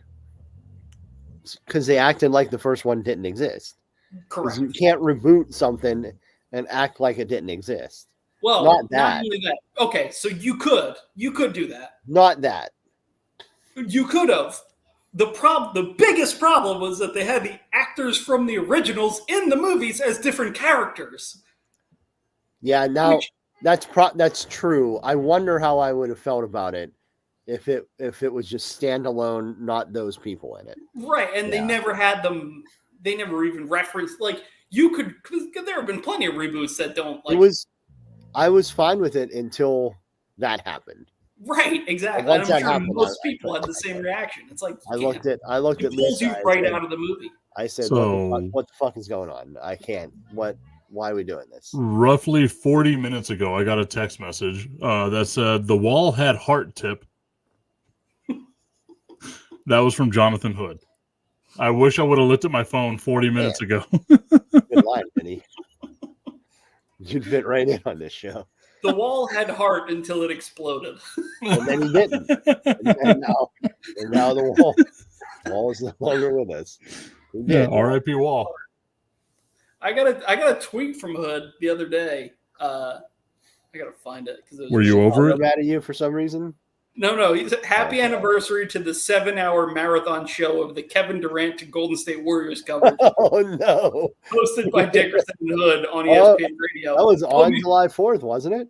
Yeah. Put me back in program, Pat. And all I replied was ESPN Radio. that really got lowercase. I feel like it has to be in all lowercase. No, it was normal case, but it really popped me. I was like, that's a great memory. That to me will always go down as like some of my favorite times in like. Were you on that show too, Tip? No, I'd already left by then. Pat, you were on that show? Yeah. I don't really remember a lot of it, honestly, because it happened so long ago that I feel like Travis was on it, right? I don't know. I don't remember. But man, that was certainly a time. Okay, I don't want to get sidetracked with this. Tip, what other movies have you watched that you did not watch before? Or what else is on the list? Okay. But what have you seen? What have you seen so far? So the things that I've seen so far are the ones that we went over. A list. Oh, okay, because you went like this, and I got concerned. Well, I mean that too. What's on your list? Oh, there we go, a list, perfect. So far, it's been James. He doesn't have one of those pins. Yeah, You can fake it. Well, I did, and then you were like, "What the fuck is that?" Oh, is that what that was? Yeah. It looked like you were doing some. No, I was. James has really thick pins. What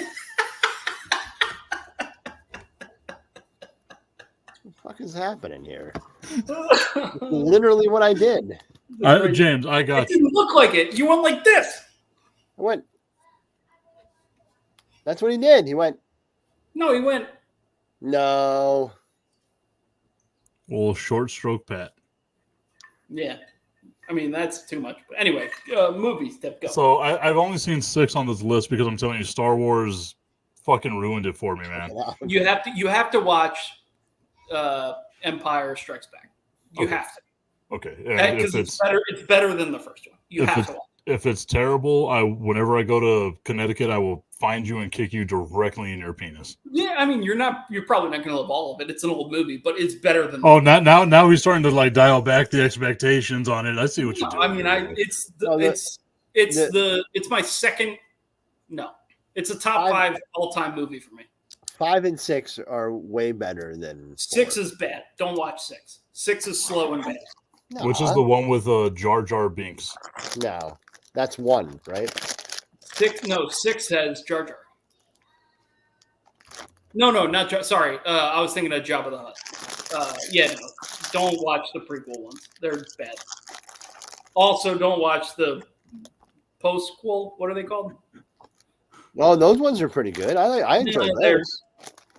Yeah, but the prequel ones I didn't like very much. Bad. They're bad across the board. I like the 7, 8, 9 though. I thought they were okay. So most people really hated 8, which was what was that one? I forget what it's called. I have no idea what they were called. I'm really bad at that. The Phantom Menace. No. That was episode 1. We're talking about episode 7, episode 8, episode 9 was The Rise of Skywalker. Terrible. The worst Star Wars movie ever. Really, really bad. The Last Skywalker? Isn't it like The Last Jedi or something? The Last Jedi was 8. I forget what 7 was. I don't know. I don't like this. Like, we started in the 1970s with episode 4. It's confusing. And then in the 2000s. 7 was good because it's basically just the first movie again, but with better graphics. Yeah. 8 was... People hate a lot for various reasons, but it's really entertaining, and it has the single best shot in the history of Star Wars, which is when the captain lady takes over the ship and goes through the other ship, and it's completely in silence, and she just like cuts the ship in half with her ship. It's so good. I'll look into that. But like I was thinking, like I need to watch like Rudy because I haven't seen Rudy. Yeah, you got to watch Rudy. Wow. I love Rudy. There's like a lot of sports movies I haven't seen. Like I think I've only seen the Thunder Lips Rocky movie. Rudy was That's offside. Rocky 3. Rocky 3 is good. Rudy was what? Rudy was offsides. Just know he wasn't. They didn't call it. If they called it, then that's fine. But they didn't. I mean, now with replay, there was instant replay, man. Yeah. I mean, he was offsides. Well, I mean, there's a lot of things we could change with replay. And I'm also going to start like the like DC and Marvel stuff because I haven't seen any of those movies. The event. I think the biggest thing is if you watch the Avengers ones. Everything surrounding them, I think is optional, but the Avengers movies are the best. But like, it's not though. Iron Man is great. Iron Man is fucking like, great. how can you just watch? Yeah, she was in the Money in the Bank match tonight. Yeah, correct. Yeah, Tony Stark is. There's just so much context that you need for the Avengers movies. Nah. You do, though. You can drop in. It's fucking Iron Man and Captain America and the Hulk. The only Like, Iron Man movie I've seen is the third one. Yeah, you don't need it. You do. Just drop into the Avengers movies. You'll be okay. I watched 16 Candles. That was the other 80s movie that I saw. And I was like... That movie's bad. Yeah, it was, again, the heavy-handed, like, it's not my birthday. Well, my fucking parents forgot about my birthday all the time, too. So, that movie's bad. Thing. So, yeah, like those movies, I think... You haven't seen the first Fire Rocky? is going to be another one that we You haven't watched. seen the first Rocky movie? No. Oof. That's going to be a rough rewatch for you. It's one of those things. I love that movie. I think it's. I was about to say, for you to say it's going to be a rough rewatch makes me like really. No, it's one of those things that, like, if you watch it at the right time when you're growing up, then you're going to love it. But when Captain Philadelphia tells me that I'm not going to enjoy watching a movie about Philadelphia. No, I mean, I think it's amazing, but when you watch Rocky 3 first or Rocky 4 or something, and what's this guy's name? Fat John, we'll get there. Hold on. Yeah, we're talking about movies. We recap some of it an hour ago. I don't know. It's like I can't even think of like it. It's like watching. It's like if you watched Fast 5 and then you went back, and that was the first time you'd ever seen a Fast and Furious movie, and then you went back and watched the first one. Okay. And you're like, I get why this is good. This is a good movie. But it's hard to put the toothpaste back in the tube type of thing. Well, and you see, there's a part of me that's like apprehensive about watching Ghostbusters because we had made a deal with James that I would watch Ghostbusters if he watched Fast 5. And he refuses to pay up on that. I'm standing firm on that one. I think it's a fair deal. It is. Yeah, but it's not only is it a fair deal, I think you to watch weighted in legitimately good movie because The Rock is in it. I'm asking you to watch a legitimately good movie. And so are we. Compared to you asking me to watch a Fast. So are we. No, we're asking you to watch Fast 5. It's a fantastic movie. Tip.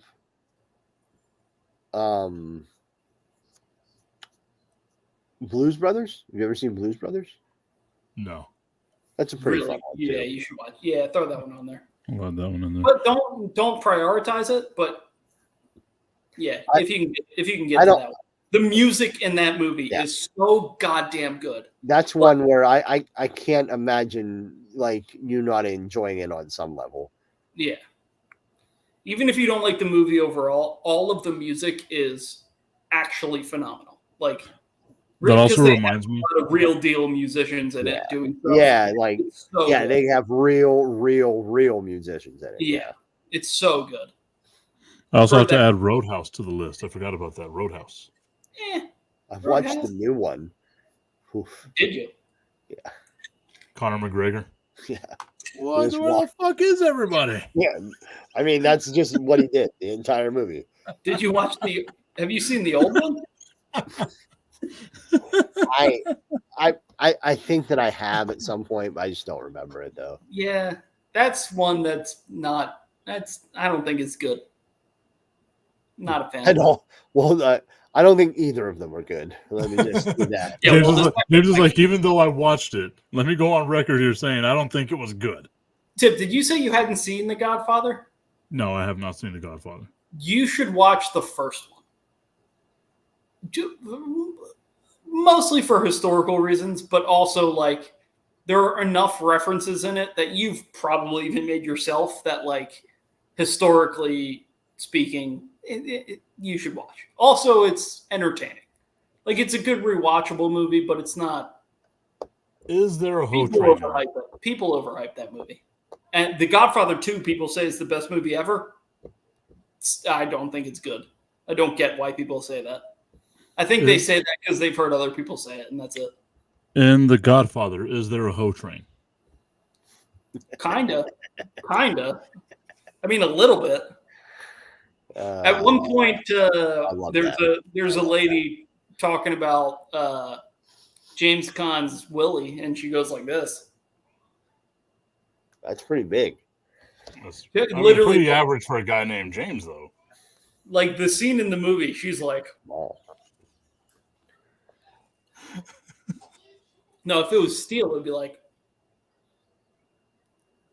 But Were you wrapping it around your head? came all the way around. Yeah, I'm pushing outwards. That's Right. you just I can't. kept pushing my hands together. I was trying to. It's engulfing. All right. So Fat John doesn't have a heart attack and die. Should we just talk about Cena for a second? Yeah. Okay. Let me get a refill first. All right. I think I'll do the same. Yeah. Oh God.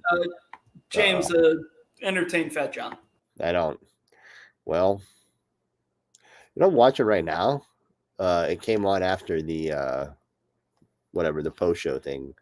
They showed Cody Rhodes' return at WrestleMania, which was pretty fun. That was a really good. WrestleMania 38 was super fun, especially that first night. You had, man. So they're showing the Hell in a Cell match where he's, his pec is torn off the bone. He just gave the kid his weight belt and was like in tears. Seth wearing the Dusty Rhodes stuff is amazing. What a dick move. Obviously, he had that plan before, Cody ripped his pec off his bone, but just him wearing it is amazing. Anyway, that first night of WrestleMania 38 in Jerry World was so good. You had Cody Rhodes coming back. Everyone, it was like the worst kept secret ever, but still so good and crazy to see him come back as the American Nightmare. But that surprise was fun. And then the Stone Cold return was crazy too.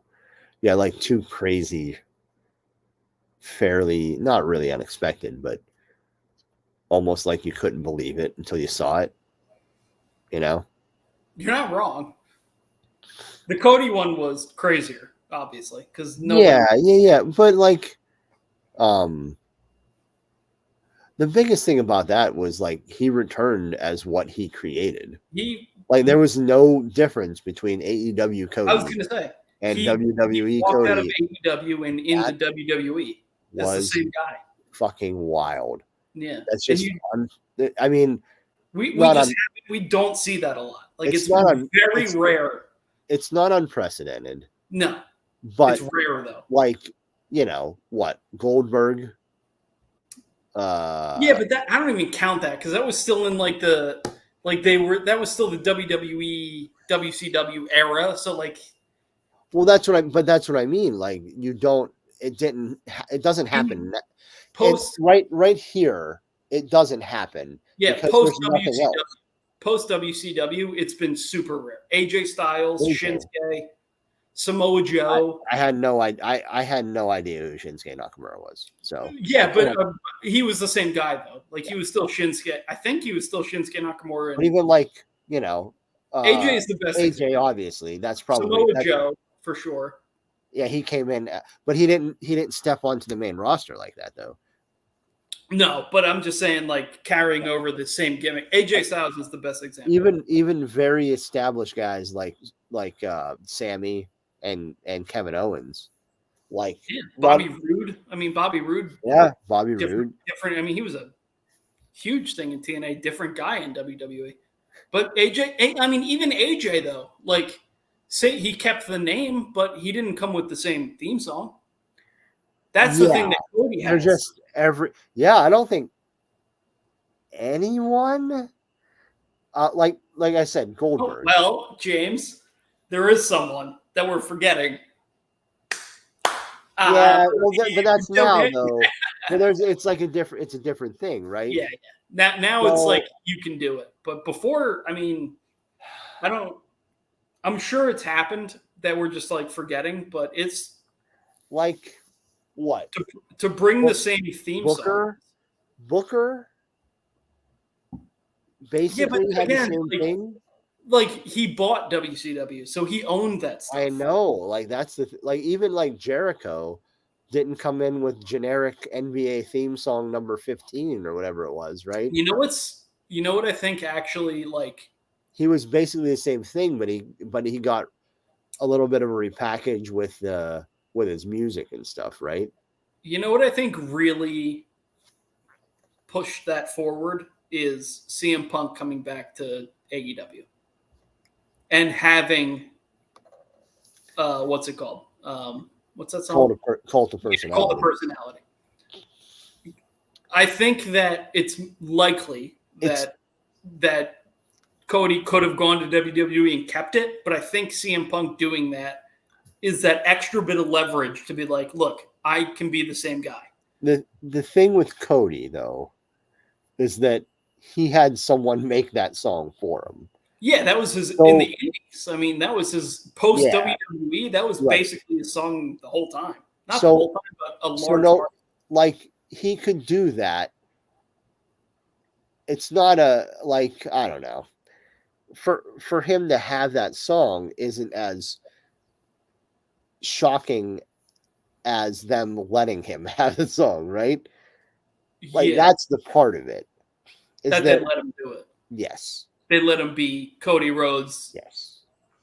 AEW guy and stuff. Right. Yeah. They let him be him. Like, they didn't like slap the fucking Did you just do that? What? Did you just shave your head like right now? No. All right, we're joined now on Bob, Jim, and Pat by Triple H. Triple H, how was your pay-per-view tonight? I don't have enough wrinkles up here to become Triple H. You're right. You do the. What happened? What the hell? What happened? What are you talking about? I have no idea what you're talking about. What's going on? I mean, so Cena decided that he was going to retire. How's that going? Here's the thing. I think you look 50 times better without hair than with hair. I agree. All right. How does Destiny feel about this? I'm good either way. Luckily, I look decent. Like, I don't have a weird head shape. Yeah, you got. And I was also I was bald for God knows how long. Most of the time that I've known you. Yeah. Actually, not at this point. You probably had hair just as long as you have. I was about to say no. I had a hair from 2021 until now, so 3 years. Yeah. And actually, the first year that I was at ESPN, I had hair. Did you? Yeah. Not the hair that you had the last couple of years, though. It was actually a little longer. Oh, yeah, I guess you're right. Now that I'm thinking about it. You look better bald. I like bald. I like Triple H tip more than I like John Cena tip. I was gonna call this the the heel turn. Triple H. Triple H. Triple H. Yeah, get it on there. There we go. We did it. We got there. Tip, we were trying to come up with people who have come back to WWE with their same character and theme song and stuff as when they left. And we couldn't, or not even when they left, just in general, like off of the indies or whatever. We couldn't really come up with any. But I mean, we were talking about Cody, and that's why. But what did you say? CM Punk. Yeah. Well, I said like CM Punk going to AEW before Cody did that, I think helped Cody actually. But there just aren't. I mean, Edge comes to AEW and has Metalingus, which is huge for him. But he's also like the same with Cody, where Cody had that song made. Like Edge is just like friends with Alter Bridge. Yeah. Did you hear? Hey guys, can I use it? Yeah, I think he was on Jericho's podcast. Did you hear something? Yeah. I heard him somewhere say like he literally went to them and were like, can I still do this? And they were like, this is your song. Like, yeah, right. Basically, like, right? Yeah. Yeah. Whatever you want to do, that's your song, basically. So James, that means you have to get your own intro song from Cold. It's How come we don't have a song for this show yet from Cold? I don't blame them for not wanting to. If James asked, James hasn't even asked. He didn't even think. And in that same vein, I don't blame James for not asking. I wouldn't want them to associate this with themselves. With greatness? Yeah. This show's never going to be good, in the words of Pat. Correct. We've been good like 3 times. Not a single time has it been good. No, 3 times we've been okay. Yeah, to ourselves, not to the viewing public. How many people do we have watching right now, Tip? 49. Whoa, that's not a bad number. Yeah. That's like double what we usually have, I feel like. No, like since this, like the beginning part of this year, we've been averaging like high 30s, mid 40s. Nice. What do you get on a normal one of your shows that is not this? Like a tipping point or like a fire and ice? Yeah. Like 100 and some, but like that's different because it's at a certain time and it's like I was just curious how we did. Like we literally threw this on afterwards, didn't say anything. You were just like, yeah. So I was curious how viewership but like that's also the thing is like for those shows I'll also like do little things to like mess with the algorithm. So like even though it's like 100 that watch, at that point, later on in the week it'll end at like 5,200 or so. One of your hosts won't just get up in the middle of the conversation and walk away. Yeah, without even saying anything. Luckily, I took him out. Look, here you go. I'm watching us. Look, what's going on? Hey, 50. Look at that. Look at you. Thank you, Pat.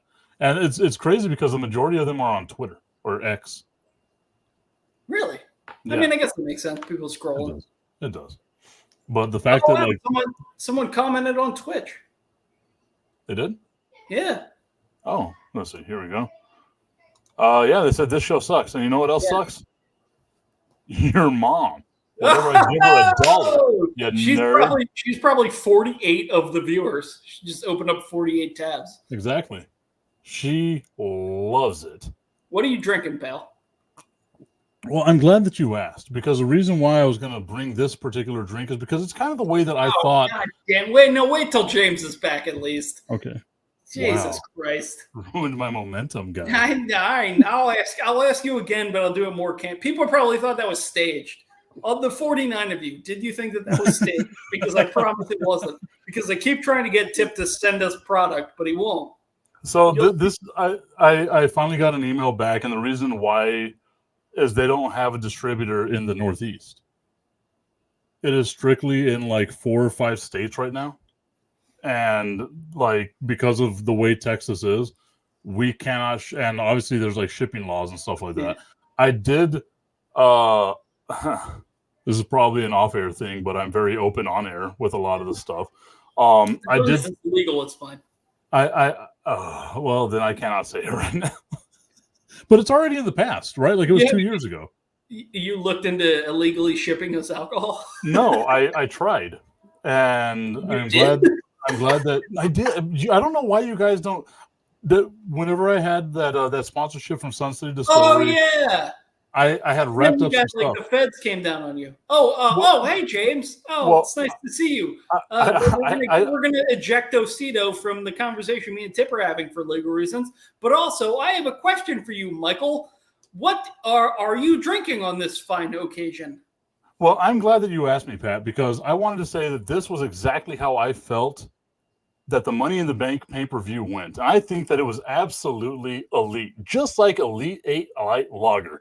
And Pat, you can tell by looking at this, nice, clear, it's robust, it's absolutely delicious, 90 calories. So not only is it delicious, is it actually 90 calories? It is 90 calories and 2.6 carbs per 12 ounces. What's the alcohol percentage?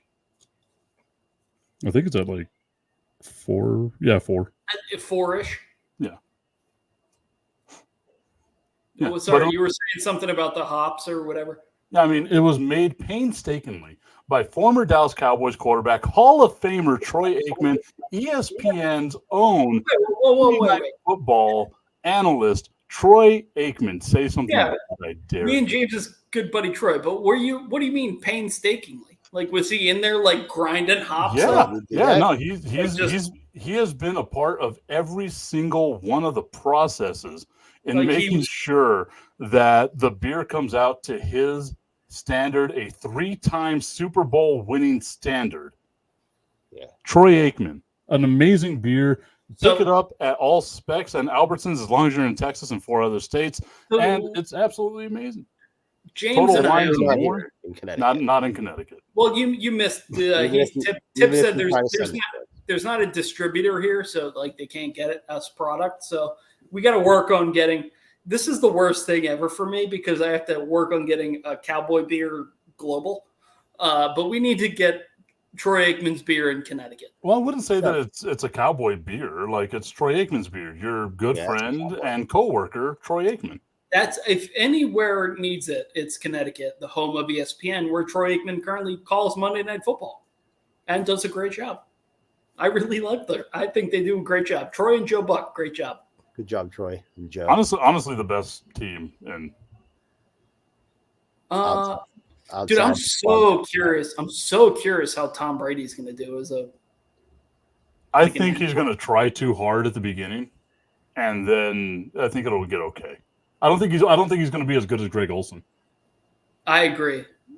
Greg Olsen's fantastic. I think that there's going to be a little Tony Romo stuff at the beginning. I hope. But Tony Romo's bad now. And hey, whoa. He is. But at the beginning, he was amazing. When did this happen? When did we turn on Tony Romo? Yeah. I still like Tony Romo. I like him as a person. I think he's entertaining. I don't think he has any analysis. Well, Pat. Oh, my God, Jim. Jim, they're going to throw this one on fourth down, Jim. Jim, I think they might go to the swing pass here. Oh, my God, Jim, it's going to be out on the flats, Jim. He definitely jumped. He definitely jumped all over the final call of the Super Bowl. He kept saying the same. He kept saying the same thing over and over, and it reminded me of Dan Fouts in The Water Boy. He was so excited. You can't hold anything back now, Jim. Like they needed a board up to just turn his mic off. Like what? Yeah. Jesus, he was just so excited. It was an exciting Super Bowl. He's never been that close to a Super Bowl. Baker Mayfield's Jesus, Tony. That's how I felt. It's like Jesus, Tony. Come on, just stop it. That's it. But to this point, I think that Brady at the beginning is going to be really interesting and new. We're just going to keep going. We're going to go. Interesting and new. And Jesus, that fucking hurt. Like what, man? Sorry. It's good line. Good. I did it. I know. I don't think Pat even really heard it. You're just going to keep going. It hurts so bad, James. Why does my team suck? I'm not drunk enough for this. We need to continue. You want the list of the reasons, or was that facetious? I could tell you. Go ahead and get the list out. Let's go. I'm watching Cody wrestle Seth with like one arm, just like. Was this when he had the whole? Yeah, dude. That was pretty nuts. James, I feel like you should own that figure. I don't know why, but I feel like I saw. Is there a figure? Dusty. Oh Rhodes. with the bruising. Yeah. It's I saw the Seth Dusty Rhodes at like Target the other day, and I want them both. I feel like it's a good pair. That's what he was wearing, right? Like, dude, you know the ones that I never bought that I've always been like, God, I should. I got an email from Hulu for some reason, but no, it's just because I signed into my TV 3 hours ago, so they emailed me now. I've always wanted to buy the AEW Cody and Dustin 2-pack from I don't know if it was Blood and Gut. I don't remember the pay-per-view. Yeah, that's what it was. I think that's what the 2-pack is called, though. I don't think they were bloody, but I don't think it was Blood and Guts. I forget the pay-per-view. It might have been like All In or something. But. Oh, yeah. No. Okay. All right. I see what you're saying. Yeah, it was All In or All Out or whatever. Yeah, it was whatever it was. But the one where they had. But the figure is Blood and Guts. I was checking. That's what they're called. Yeah, I believe that's what they're called. Is that in that line? Okay. Yeah, I believe because they're bloody. Yeah. But those two figures and like that moment of them hugging, like I was like, man, I really want to buy them, but I just don't have space. Like I don't have anywhere to put it that would look cool. So I've been holding off. But God, that's my favorite AEW match. I think it's the best one they've ever had. It's probably the only AEW match worth watching in the 5 years of AEW. How dare you? Did you watch Orange Cassidy versus Chris Jericho Mimosa match? No. It was a great match. They had a great program. Those James, two had good I will defer to you on this. I don't. They had good chemistry, man. remember That was pure pandemic stuff. Oh, you know what? I take it back because the at the football stadium, at the Jaguar Stadium, that was good that too. was great too. Anarchy in the Arena? Is that what that was? What was the Mimosa Mayhem match, or what was it called? Something like that, yeah. I Was forget. it going to be? Was the most important part of a mimosa a little bit of the bubbly or orange juice? Like, was that what they were fighting over? That's literally exactly. It was their third match of a trio, and it was whoever gets dumped into the mimosa first loses. Yeah. Which is like a really fun concept when you have a little bit of bubbly and Orange Cassidy. I would jump straight into that thing. I don't give a fuck about the win-loss record. Dude, they should do it again and just have like fucking John Moxley like jump right into them. Well, but right after he blades. Is that too fresh? No, like the Sandman comes back for one last match, and instead of a match, he just jumps right into the mimosa. If Sandman comes back, it's going to be against Moxley, and it's going to be a kendo stick on a pole match.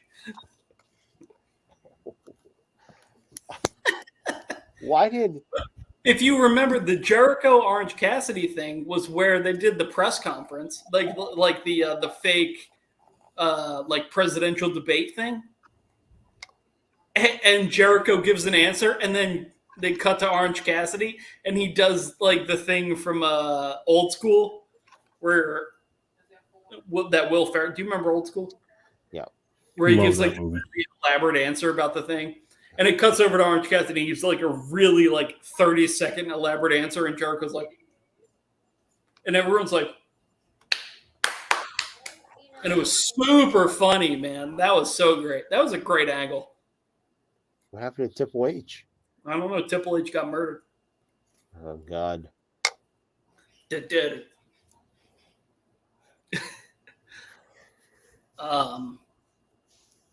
Damn, I had another point that I wanted to bring up about Orange Cassidy, but I forget it now. Of course you did. Great guy. Oh, no, because we were talking about Cody Rhodes for some reason. I forget why. Because of his purple chest. Oh, that's what it was. That's where we started with the... Yeah, because you have to own that figure. Yeah, I think I do want it. What's going on here, man? What are we doing? I don't know. What? Oh, that looks wrong. Oh.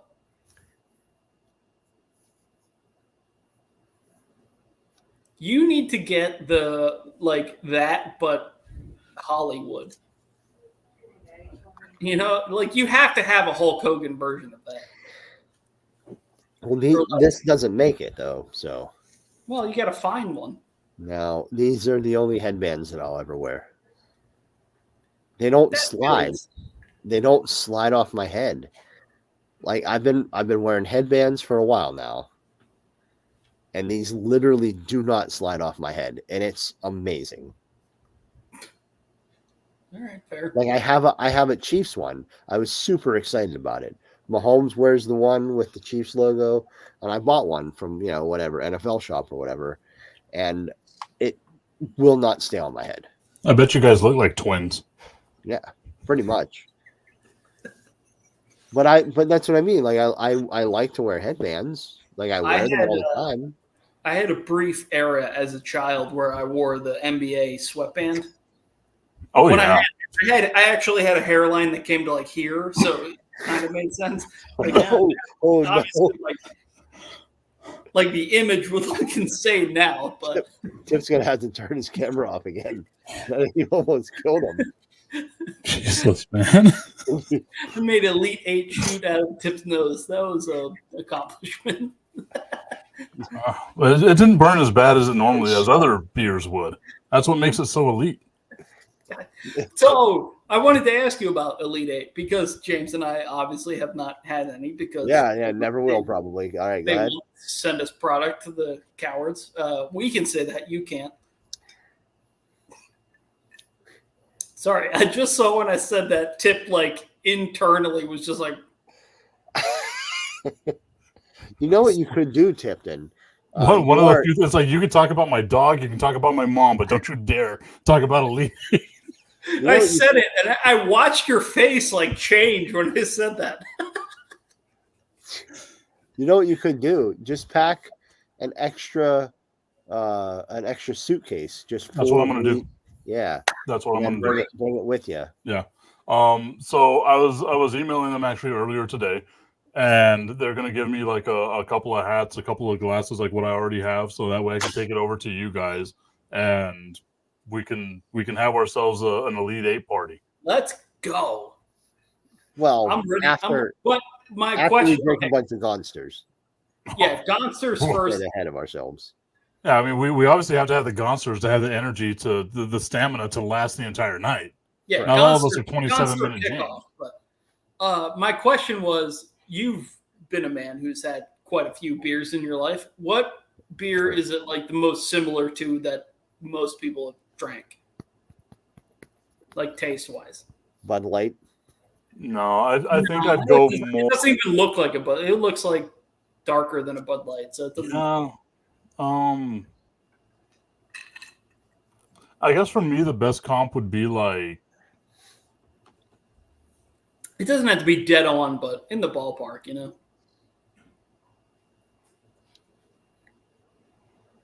Jesus Christ! I didn't think I was asking like what the Enigma code was. I guess for me, like it's cancer. I think you might be into that quicker. How close to the Stone Cold Broken Skull lager is it? I'd say it's up there. Like I'd say 70%. No. Okay, I don't know what you're answering there. That seemed like I also don't know how to answer that. Is it similar? Like taste wise? Yeah, not. I'm not telling you. Not enjoyment level. Yeah.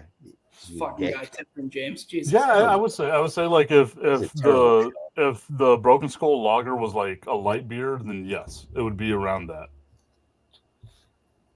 Broken Skull Lager is not a light beer. It's actually not close at all to a light beer. No, but that's what I'm saying. Like if they had a light beer version of it. So Elite 8 is a light beer. Yeah, well, it's Elite 8 light lager.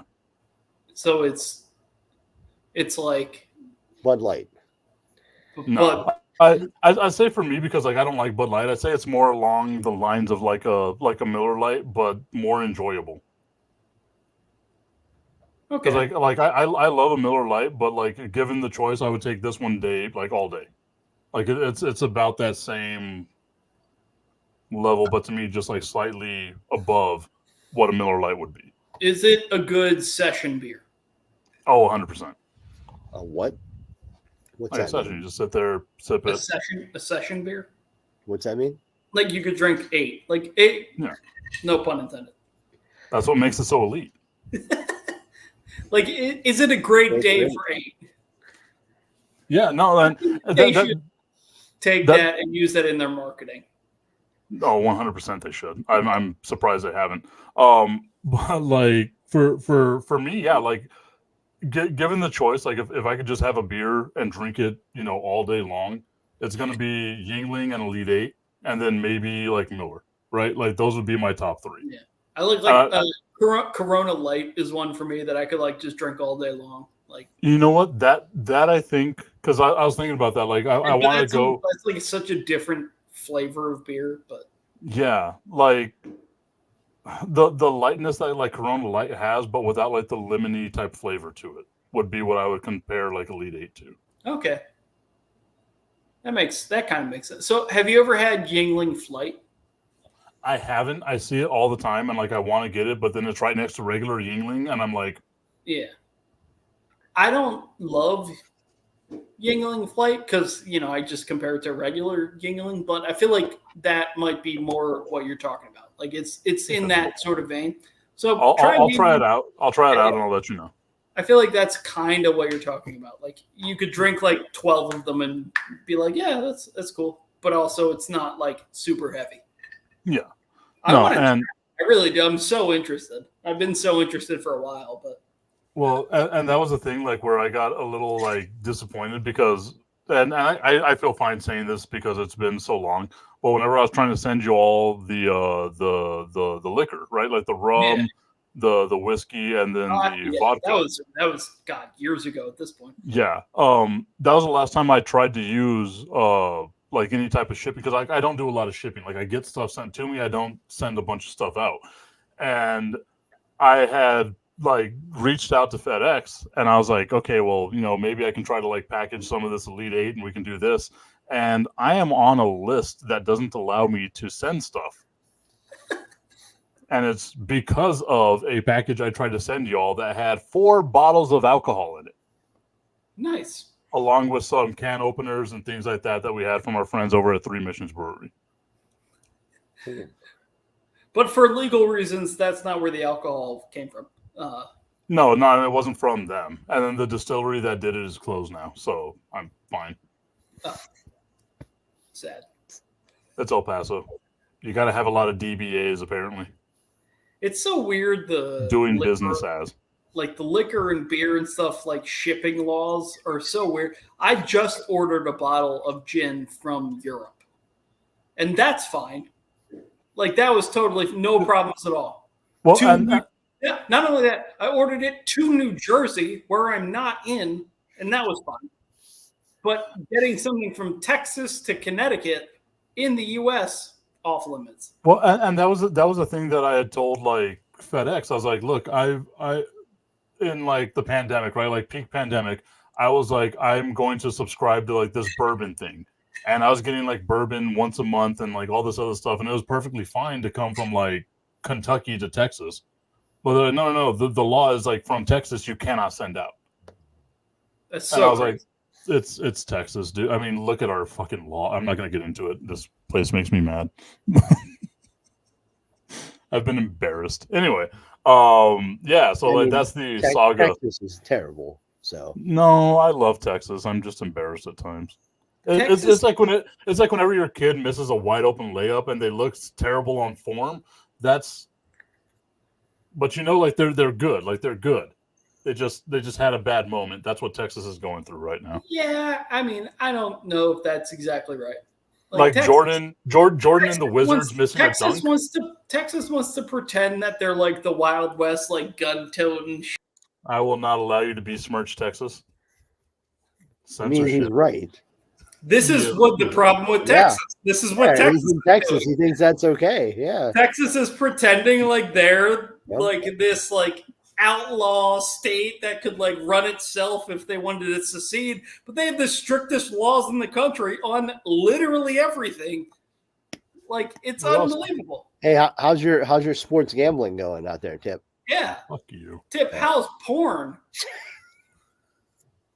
Yeah. How's Dude, porn going out there? My forearms have zero definition now, guys. Look at how withered they look. Every single thing in Texas that people are like, we're the rootinest, tootinest sons of gun, or whatever they say. I don't know. I don't live in Texas, but whatever it is, yeah, I mean, the outlaws or whatever. We could run ourselves because George Bush 10 years ago. Is your like whole thing about Texas, like all you know about Texas is me and Yosemite Sam? Yeah. Basically.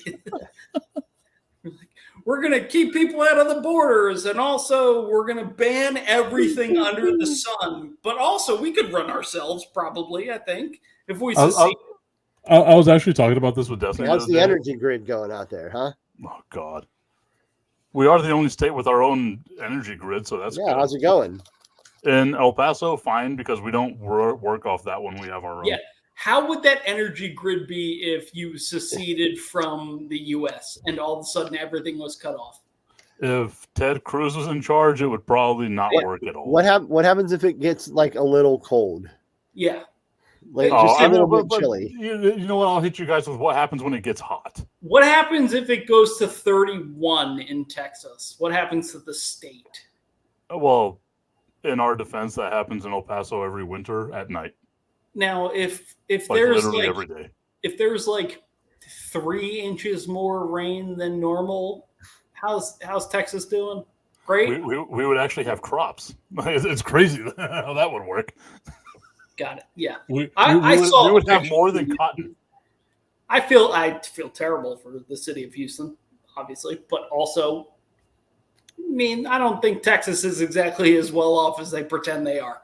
I think Galveston would be the one that would have more issue. Houston's a little higher up than 3 inches.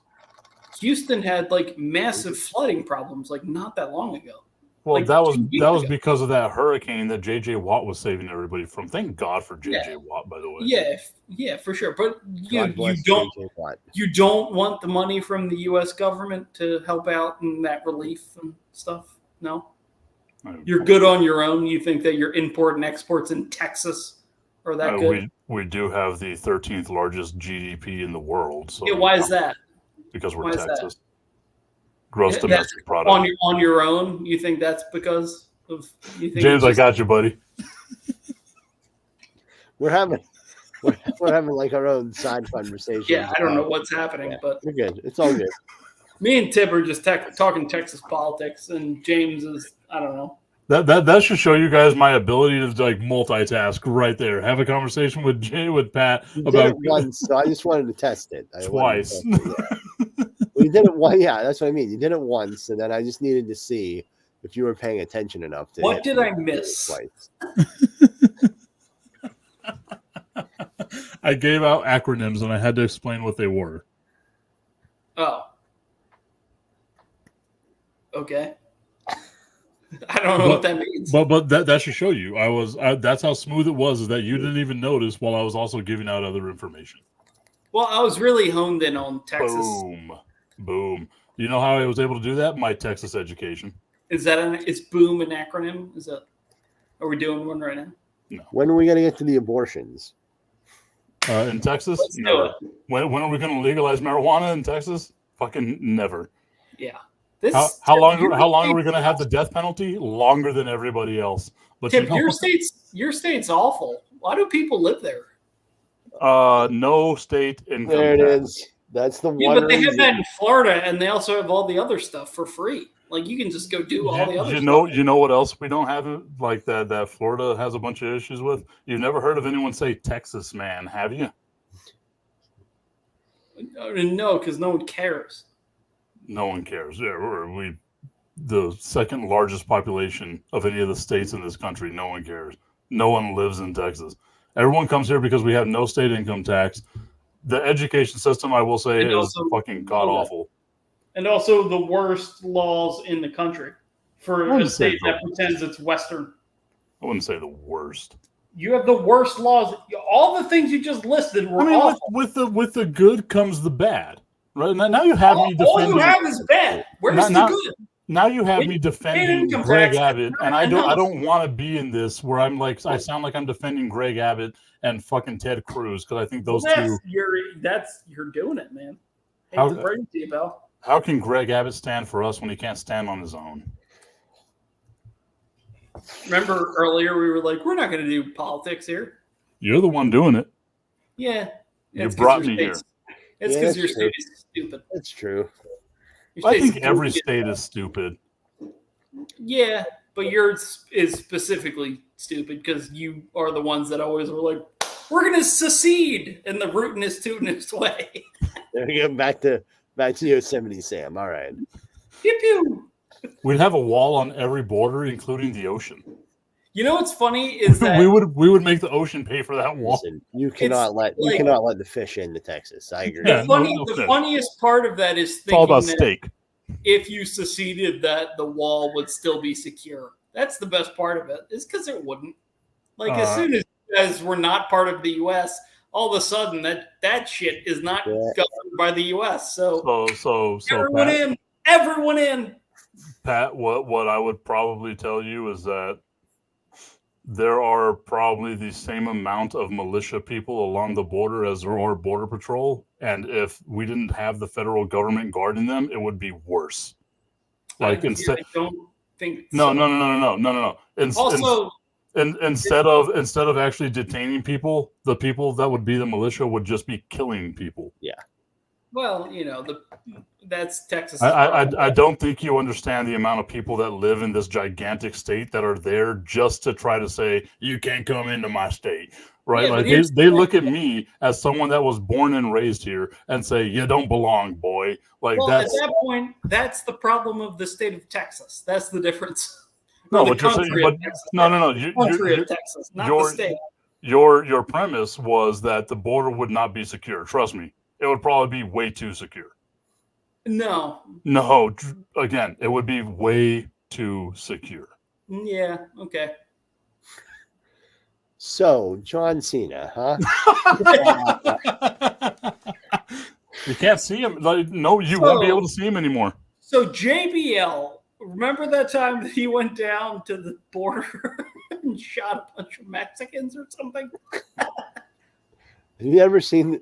I don't think he shot them. Wait, Chased them though. didn't he? Is that? Wait, Tip, did you not see that? No. What? Yeah, that was in the feud with Eddie, right? With who? Yeah. With Eddie. You never saw JBL keeping people out of the country. Again, like my wrestling gap would be from like 2002 to like 2012. I know, but it was so funny that I feel like you would have saw it because Yeah. it's come up on the internet a lot. Maybe it's part of the censorship that Texas has, where I just haven't seen it. It could be because it's a terrible state. So But they would want to promote JBL chasing I was gonna say illegals out of Texas. I think it was just a lot of JBL yelling at Mexicans. That's pretty much what the premise of the whole bit was. If it was up to Greg Abbott, he would be like considered one of the Texas Patriots from like the Alamo. It was pretty funny though. John Bradshaw Layfield, defender of the Alamo. As a TV bit, JBL pretty good, pretty funny guy. you opening that tiny refrigerator is hilarious. He reaches behind him. He does this. He goes. I have massive hands. I don't know It's not even close. It's not even like no. It's because you have the. I need to like move my name thing, but like it has a handle on it, and you have to turn the handle. He reaches over. He does. See? It's right here. See? Two little fingers. Why does it have a shelf? Why does it need a shelf? Oh, I didn't take. So I can plug this into my car. Like I take it with me on like road trips and stuff. And right now it has the Capri Suns for the boys because we just got back yesterday. I'm a dad, brother. Wait, where were you? We went to Dallas. That was part of the. He drove 18 hours to Dallas. Jesus, man. I forgot. Driving back yesterday was a fucking nightmare. Instead of just driving 17 hours up to Connecticut, he drove 18 to Dallas. To answer your question, Pat, the drive is a 10-hour drive. Is it? And that is the middle of Texas. Jesus Christ. It takes 13 and a half hours if, like, we go down I-10 nonstop, which you obviously have to stop. It would take 13 and a half hours to get to Houston, 15 hours to get to the other state line. How much of that is driving in the desert? Because I feel like that has to be part of it. That's about a 4.5, almost 5-hour drive. Like just driving where there's nothing for the most part. Like, yeah, no, I've said it a million times. The drive from like East Texas to El Paso, once you get to Midland, Odessa, which y'all have no idea what that is. Odessa? Whoa! Of course we know what that is. We've seen Friday Night Lights. There we go. That's what I was gonna say. Okay, so your only context would be Friday Night Lights. Midland, Odessa is 4.5 hours away from El Paso, and they call themselves West Texas. And it's 4.5 hours east of El Paso, about 300 and some odd miles. But Tip, have you ever? And the speed limit is 80, by the way. The entire time through, the speed limit is 80. Why do they have a speed limit? Is really the question. Mountains. Oh. So we go through like the desert mountain area and stuff, and like if you're going too fast, you're going off the fucking mountain. You might want to, not do that. But this is the thing, right? So I drove to Dallas on Tuesday, came back yesterday, and then I have to drive back to fucking Dallas. And that drive yesterday for the All-Star game, right? And the drive yesterday had me thinking, like, I need to get a fucking plane. Like, I'm going to fly. I'm going to look into, whatever it costs to rent a car.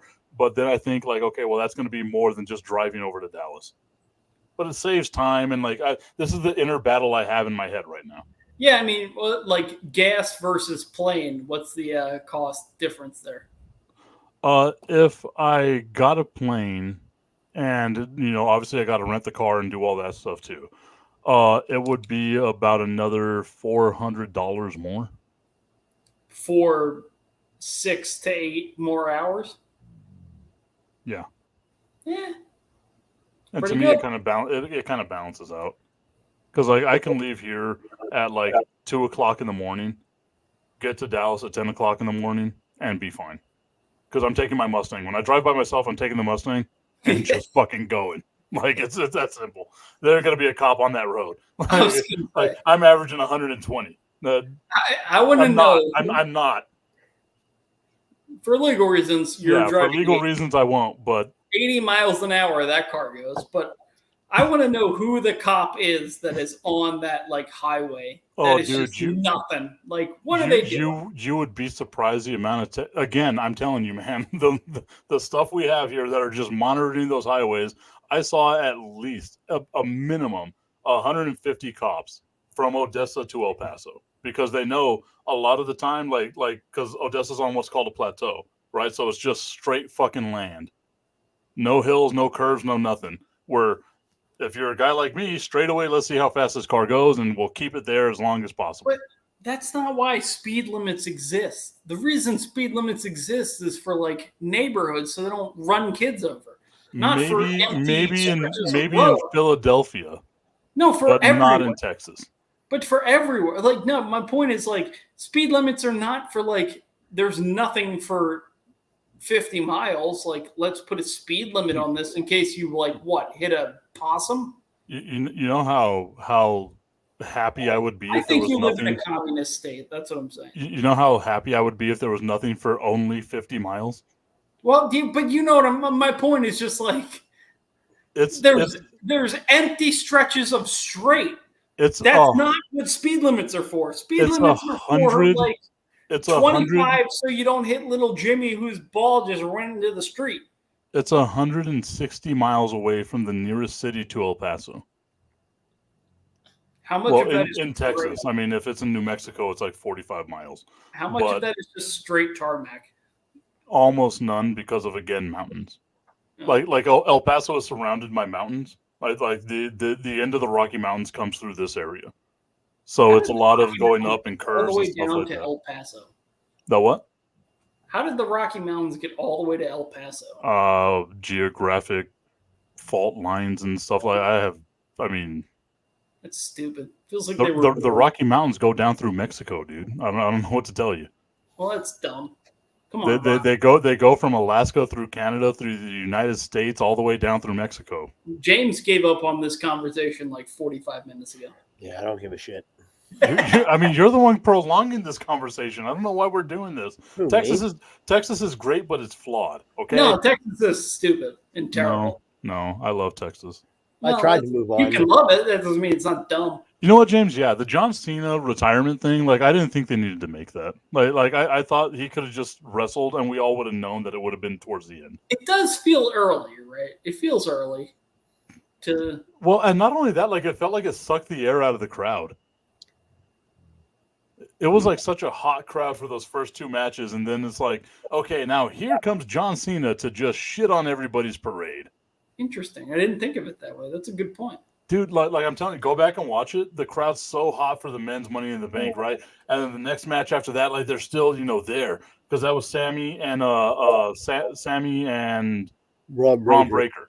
Yeah. And then right after that, Cena comes out, announces he's going to retire, and it just kind of. And they popped huge for Cena, obviously. Yeah, and then like they zoom in on the shirt where it's like, after this you can't see me type thing, and it's like, wow, dude. Well, we know what this is now. Like you don't even need to walk out to the ring. Your shirt says it all. The last time is now. Yeah, the last time is now. Yeah, which it wasn't, by the way. That's not even accurate. The last time is in a year. He's got one more badass run left in him, and then he'll headbutt a locker in Saudi Arabia. Dude, they did the thing that I hate that WWE does sometimes, and even Triple H now, I guess, is doing it, where they announce the surprise instead of just letting it happen. Instead of just playing his music and he comes out, they're like, it's like Trish Stratus which I love Trish Stratus, but it's her being like, John Cena's here. And everyone's like, oh, nice. And then the music hits, and everyone's like, cool. I think the Play funniest the thing, music, man. Like, I think the funniest thing that they did with Trish Stratus is like they had her come out and like she did some announcing at the very beginning, and then like they play like a bunch of promos, and they're like, and now here's your special guest host, Trish Stratus, and it's like, okay, well, yeah, we know, obviously, like we know now. we've seen Trish Stratus for like 2 days. Like we're well aware, but Also, Trish Stratus still looks fucking amazing. Trish, I love Trish. She's the best, man. James? Yeah, give me Tiffy and Trish at SummerSlam, huh?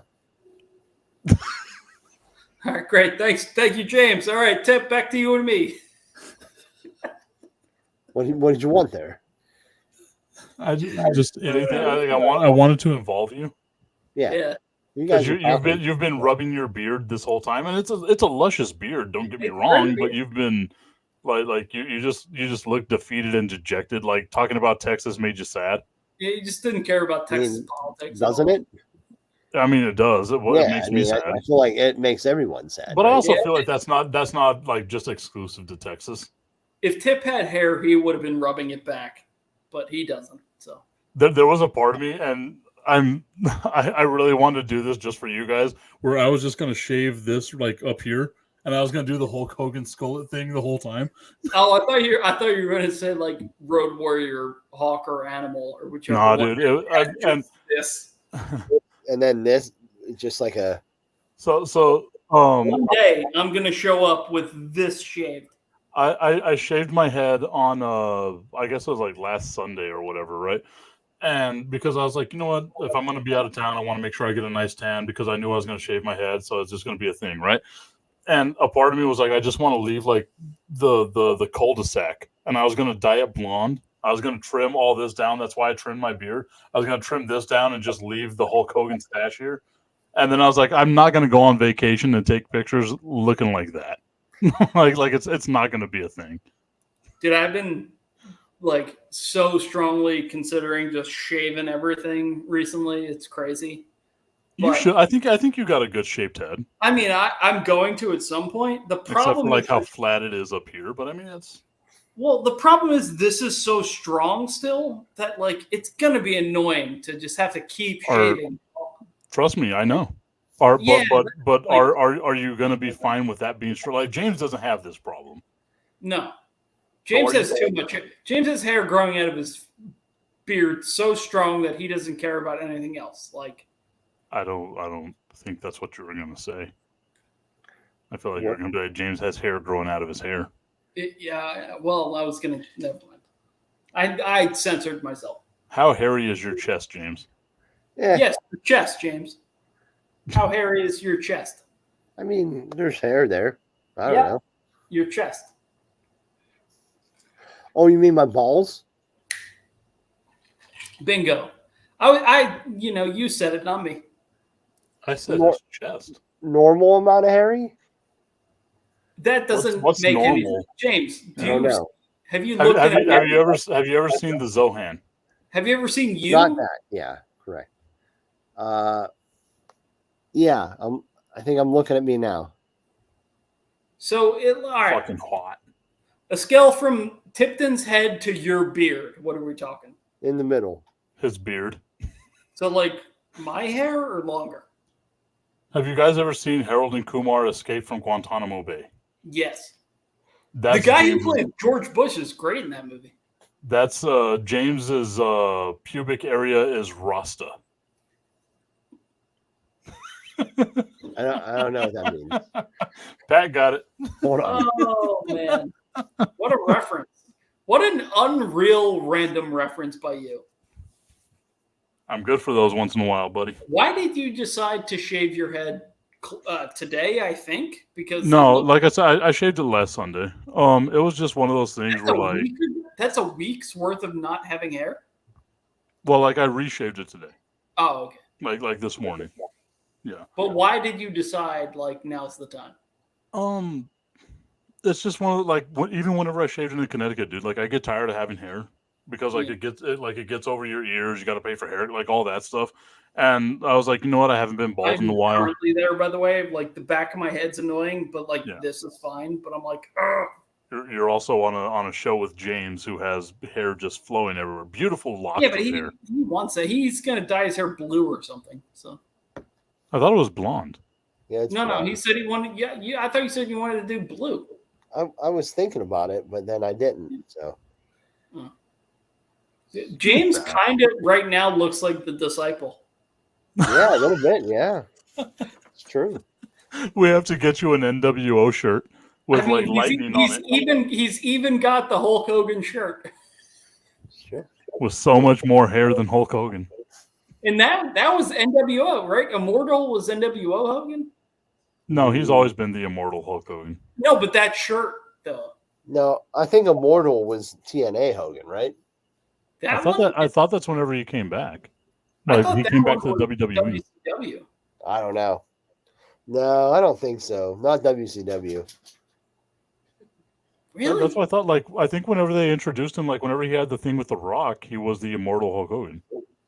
No, he's always been immortal. I'm just talking about that T-shirt design specifically. Oh. No, I don't think that's WCW. WCW wouldn't have paid money for that design guy. Well, no, but they did. They didn't have money for that design. They did do red and yellow Hogan in WCW. Yeah, but I don't think they did anything. Like it was probably just like a shirt that was just red with like yellow sleeves. WCW, man. No, I mean WCW Hogan was like not different at all from WWF Hogan. Yeah, There's people still popping fireworks. Right.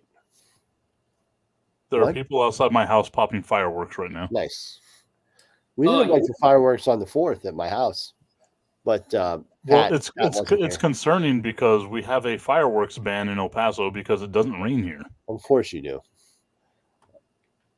Oh, it's just El Paso. Like it has, we had like some rain, but that was the first time it rained since February. I mean, what's going to? Why the fuck do I live here? Jesus Christ! What's going to catch on fire? The cactuses? Like what are we people's houses, bushes. Yeah. Well, don't build your houses out of wood. You live in a hot place. Says the guy upset about not being able to hang pictures because of the cement wall behind him. Hey, that'd be great for El Paso. Are you kidding me? You're telling me that? Hey, Mabel. Concrete and brick wouldn't be perfect in El Paso? Come on. Is Lisa there? Because you have a look of like just despair. No, Mabel is just walking around. Wonder sometimes if she's senile. She definitely is half blind. How old is she? She'll be 13 this year. Oh, she's got some real cloudy eyes going, James. No, but like not anything like abnormal. She's just old. Yeah. Right. So it's not like she doesn't have cataracts or anything. It's just like normal aging of her eyes. That's what the vet told us. This is going to be the manliest thing I've ever said, but I had a toy poodle, and her name was Crybaby, and she was 17 years old whenever we had to put her down, and we took her to the vet like the year before because her eyes were like super clouded, and she didn't have cataracts at all. Like she was fine. Slow down. You're going way too fast here for this story. I did that on purpose. You had a poodle named Crybaby? Yes, my niece named her. But you owned it? Yes. Why? Why did you own a poodle?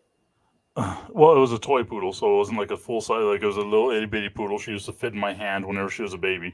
It was big. Your mind, that's better in this story. Yes. Yeah. So like the dog had a parvo. I don't know if you know what that is, but it's a dog. Like it's a disease that kills dogs. And I was able to nurse this dog back to health. And I was like, you know what, like that's my dog now. So I took my dog. I took her to North Carolina, Alaska, and Connecticut with me. And why did you end up with this poodle?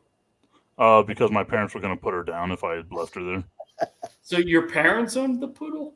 Yeah, well, it was my parents' dog at first, and whenever it got parvo, they were like, well, let's just shoot her in the head. Well, I live in Texas, and I was like, I don't want the dog to be shot in the head. That was old, cool Texas. You live in new, boring Texas. I was like, I don't, Dad, I don't want you to shoot the dog in the head. Like, it's, a couple of months old. Let's see if we can nurse this dog back. And he's like, well, if we're going to nurse it back, you're going to be the one to nurse it back. And I did. Like, I sat there with one of those, like, syringe things, gave it, like, the medicine it needed for 2 weeks. The dog survived. And I went to North Carolina and all these places with it. I would like it on the record that I'm the one who gets the rap for being, like, the fancy rich guy. And Tipton owned a poodle. And his parents owned a poodle before that. Well, I mean, it was like given to them from some like dude because I thought I was going to die. Okay, sure did. Our poodle. I didn't realize a poodle was a sign of opulence. Like it's poodle's a rich person's dog. Is it? A poodle? I think any dog's a rich person's. I don't. No. A poodle? James, back me up, please, for the love of God. Stop pretending. You know a poodle's a rich person's dog. You're trying to make it seem like I'm wrong, but I'm right. It's in 101 Dalmatians. You see a poodle and they're like kind of a fancy person dog. It's a fancy exactly. I don't know if I agree with that. Le poodle. Well, again, like I grew up on a farm, we had a ton of dogs. I don't know what to tell you, guy. Including the poodle. Yeah. We also had cows, and did you ever wake up in the morning and have to milk a cow or a goat? Was it a competition? Well, there we go, my guy. Was it a competition? I did. Did you try to enter it in that ESPN fancy dog show? Oh, God, no. Probably, right? Because it was a poodle. No, Your poodle only drink organic milk? I just told you, I had to milk goats and cows. Do you think I drank organic milk? Well, that is organic, buddy. Well, I hate to break it to you. I hate to break it to you, pal. That's what organic is. We stored it in containers, and I think this is probably going to be the first time you guys hear me saying this. And whenever it turned green, we still drink it. Okay. Yeah. Why did it turn green? Because it got old. And it expired. And it molded on the inside. Your milk? You drank moldy milk? Dude, when I'm telling you, like, if I ever told you all about the way I grew up, you would not be saying the things you're saying right now. For one Thanksgiving, we had a goat, and I was 7 years old. My dad made me sit on the back of the goat and pet its head while he slit its throat. And well, how else would you kill a goat? I mean, well, you wouldn't have your 7-year-old son holding its head. Someone's got to hold it in place. This show has taken it's made a weird turn, James. a bad turn with Texas politics and murdering goats. No, we didn't murder. I mean, we ate it. Well, I mean, yeah. How else would you, James? I hate to break it to you, pal, but anytime you eat a hamburger, dead animal. But my dad also left its legs hanging up on a tree as it drained, and he cut the knees off, and then the legs were there for 4 or 5 years. Oh well, that's less good, but probably should have taken them down before that. But Dad didn't want to. He wanted to leave it as a message to the other goats that they were able to be eaten. I'm not really sure what's happened tonight, but this is a weird vibe for this show. I'm pretty sure this show perfectly mimicked how Money in the Bank went. Because somehow we have 56 viewers now, so maybe that's what they want to see the plight of Tipton. Yeah, they love talking about animal murder. So this one time, we ate it. We ate it like it was a normal thing. It doesn't mean it's not murder. I'm on your side here, pal. James is the one who wants to keep all the animals alive and wants America to go hungry because he hates us, I guess. We left the horns out. We used the horns as toys. What do you mean toys? Like me and my cousins would use them as play swords. Oh, okay. Ooh. I'm telling, dude. I am telling you, if I ever let y'all into the way I grew up, you will be like, how the fuck did this guy survive? No, it's mostly you said toys, and I was like, where are we headed here? Oh God! Of course, you would be the one thinking about plugging them. Well, I'm just concerned. That's all. But you know what? Good for you. Hey, James, what do you want to talk about? James wants anything but this. an hour ago. I've tried to redirect these conversations to wrestling a couple times, but I have failed. So what are your, like I said, like I didn't think Cena had to do it. Like I don't think he has to come out and announce that he's going to retire. What are your thoughts on that? Tip, which barnyard animal was your least favorite to kill? Probably a pig. They smelled so bad. That was your least favorite? Yeah. Mm. What was your most favorite? Cow. You're a psycho. It gives you guys like a lot more food and like different things. Yeah, but that you can do. you're a psycho for answering that question. I mean, like. Again, you're asking me about the way I grew up. Yeah, I said, what's your favorite animal to kill? And you had an answer. You're a psycho. Well, I think everyone has to have a favorite. No. James, what's your favorite animal to kill? See, he left. Well, no, but I mean that's answering. That's a different topic, right? Like James, he didn't grow up. He didn't grow up in a farm having to kill animals. No, that wasn't the question, Tip. Favorite animal, James, to kill. If you had to murder an animal in cold blood, which one would you want to kill the most? A spider. Which one? No, not which. Which would you enjoy killing the most? A spider. A spider's got to be up there. Yeah. Well, that's dude, a roach, a water bug. Oh, those are insects. Those aren't animals. They're animals. No, they're not. You would kill me. Wow, she looks oh like. Oh my God, James! She looks like the Fiend. I can't believe you would kill Mabel. Wow, it's messed up that you'd put her on camera like that. She does kind of look like the Joker right now. I'll be honest. I would say she looked just like that Fiend mask right there. She had that, how I got these scars look. Let me tell you about my comedy career.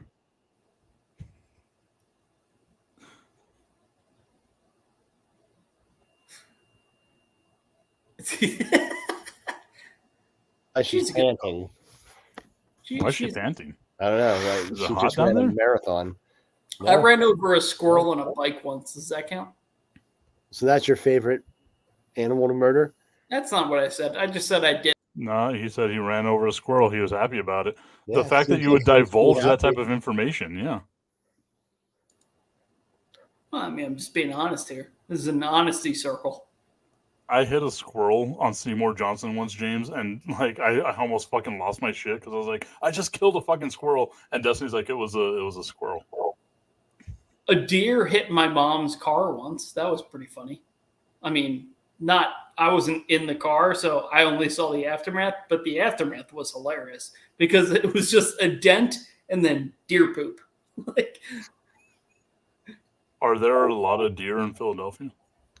She was driving to the Jersey Shore, and there's a lot of like wooded areas. Oh wow! I don't know why. The last time I drove to Wildwood, it was like late. Yeah, like that's what it was. It was late at night. And on whatever is it the New Jersey Turnpike or whatever? Don't worry. I saw you daintily open up that I did it on purpose. Mini refrigerator. I have large hands. I don't think so. I swear to God that we saw probably 100 deer alongside the road on the Jersey Turnpike. Yeah, on the way there, very unnerving. There's just I just want to drive, man. I don't want like any fucking deer to jump out in front of me. I just want to drive. You know, you stop that, right? There's a lot of like heavily wooded area around there, and then especially once you get like build a wall. I don't know, 25 miles away from the actual shore, it's like pure woods. What happened? I used to go deer hunting with my dad. That's actually really good meat. It's good. Yeah, deer meat is good. Sure. I've never had deer meat, but oh, dude, venison, it's great. Yeah, I've heard it's. When I lived in Alaska, this is gonna sound like the most backwoods shit of all time. When I lived in Alaska, buckle up that. When I lived in Alaska, people would like run over moose, right? And like obviously, like you run over a moose because they're big as shit. That's why. Yeah, but how do you run over? 700 pounds. They run over you. How do you run over a moose? That would have to destroy your car. Have you ever heard of a diesel truck? Yeah, I don't care. Have you seen a moose? Yeah. Have you? How do you run one over? Well, I also have to like preface like those diesel trucks up there have like those like cattle guards that you would see on those old school steam engines. People are trying to run over moose. Is what you're telling me. No, I didn't. It sounds like I didn't. No. Okay, let me finish my damn story. Okay, so like people would run over moose, and then what they would have is like a sale of roadkill moose. So we went and we bought like part of this moose stuff. We ate some like moose meat, and it was actually pretty damn good. I was surprised. Because if you hit a moose, it's not like if you hit like a raccoon. Like, well, yeah. You hit a moose, it's still just mostly the moose. Although I still you think hit a raccoon, it's like a smear of a raccoon and like some pelt. Yeah, that's what I'm saying. So like we would eat reindeer, we would eat elk, and then moose. Like it was great. Yeah. Which one did you like the most? Reindeer, dude. Rudolph tastes amazing. You're a psycho. I hope you know that. You've never had obviously you haven't. Why would I eat reindeer? In what context, Pat from Pennsylvania would eat reindeer? Yeah, I forgot about it. You know, you're rich and you eat your lobster thermidor. I've been to like 4 states. Why would I ever have reindeer? Well, you know, that's a you problem. Fucking travel. I don't have any money. Well, that's a you problem. Make more. I'm trying. Fucking prostitute yourself. Listen. The other day, someone was that's all we want. The other day, all we want is to make more money. Like that's literally the only thing we want right now. I feel like this is a good time to end the show. Tip, I live next to a train. Keep it going. Let's see if I can get myself fired. Listen. We're up to 57 now. If we can get up to 65, I'll air my grievances. I'm out. The airing of grievances. It's okay, Pat. Your name is Greg. No one will know it was you. No one knows who you are. It's over. End the show. Tip, we're done. No, we're not. You're the one that brought us down this road. I never wanted this. Yeah, now that I'm here, we wanted to talk about John Cena and his retirement, and you're the one that wanted to talk about politics. I didn't even know we were doing a show until 4 seconds before we went live. Yes, you did. I sent you the message that showed that you knew we were doing a show on June 26th. You knew we were doing a show. Yeah, but no, I didn't know. You even said, "Yeah, I'm good with that." What week is it? Is it this Saturday? No, it's next Saturday. I can do the show. We never sent a single text today that was like, "Hey, 10:15 or whatever." Normally we're like, hey, 7, and then it becomes 8. I actually sent a thing that said "Money in the Drink," which is what I named the show. Yeah, but what? These shows have names? Loosely. Oh, for our bookkeeping purposes. What book are you keeping for this show? I don't even know. It just sounded good. Do I get a piece of this book? Yeah. Yeah, you guys actually get a full chapter in my life story. No, that's not what I'm talking about. We were just I talking about I think less people would read that book than are currently watching this show. 58? Actually, no. Are we to 65 yet? We're at 58. Yeah. All right. Well, we went up 1. Yep. We went up 2 since. I'll air some grievances if we get to 70. All right. 58 people watching us. Hey, quit shitting on the fan base, man. I love the I have 5,000 followers now on Instagram. I got like. How did you get those followers? Because I like playing people's dumb biases against each other. Gaslighting? Is that how you would describe it? 100%. Yeah. Tip, how do you feel about Caitlin Clark's triple-double? I think that Caitlin Clark is at the same time the best thing that ever happened to the WNBA and the worst thing that ever happened to the WNBA. Go on. That's all I need to say. Okay. It gets fucking 2 million views, so I mean. I think Caitlin Clark is great and terrible.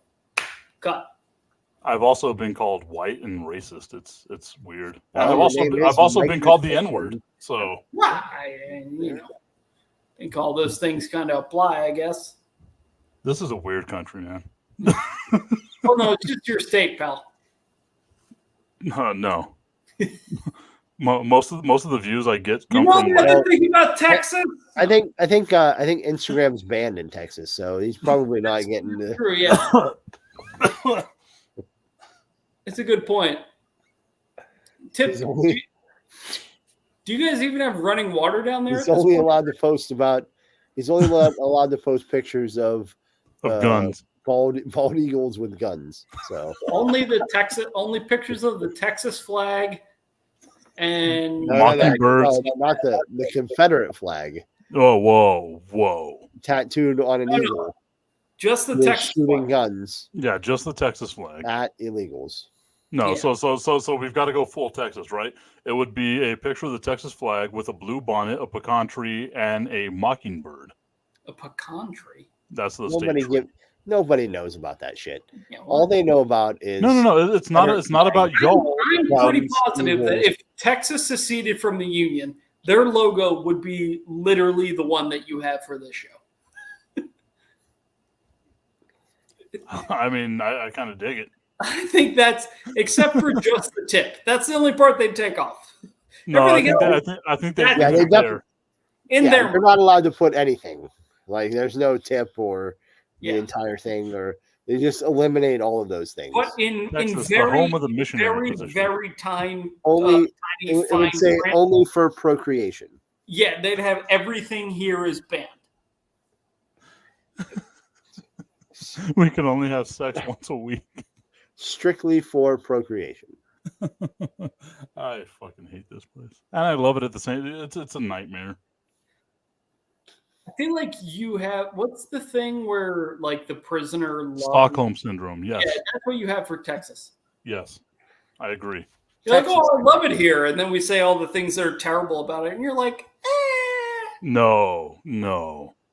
I have been very, very vocal about how much I hate the way Texas is going right now. Yeah, but you just said I love it here, I love where everyone loves their home. James. I hate Connecticut. Yeah, but you're from Pittsburgh. You love yourself some Pittsburgh. James hates Pittsburgh even more. No, he doesn't. He loves the Penguins. He doesn't even like their football team. And the Pirates. They're stupid. Yeah, but how many times does James say yins? Love-hate relationship. There you go. There you go. If my parents moved out... Oh, no, with the Pirates, not with the city is beautiful. I love that city. So why don't you live there? Job. That's a pretty good reason. And that's why I'm here. That's why I'm here, because whenever I try to look for a job outside of El Paso, I wind up getting offered $38,000 for a full-time position. If my parents moved out of where they live in Pennsylvania right now to a different state, besides maybe going to the occasional Phillies game, I'd never go back to Pennsylvania. Like, that's the only thing tied me. I'm sure you would have gotten market adjusted by now. So 42,000. I love corporate Pat. This is where we've gone to now. Corporation Pat. What happened? I don't know what happened. I have no idea. I'm not sure what's going on. John Cena, man. Great retirement. Great 10-month retirement. I put on Survivor Series 2021. Nice. I was there. I was like, without the sound, was watching the intro for it, and it was so much rock.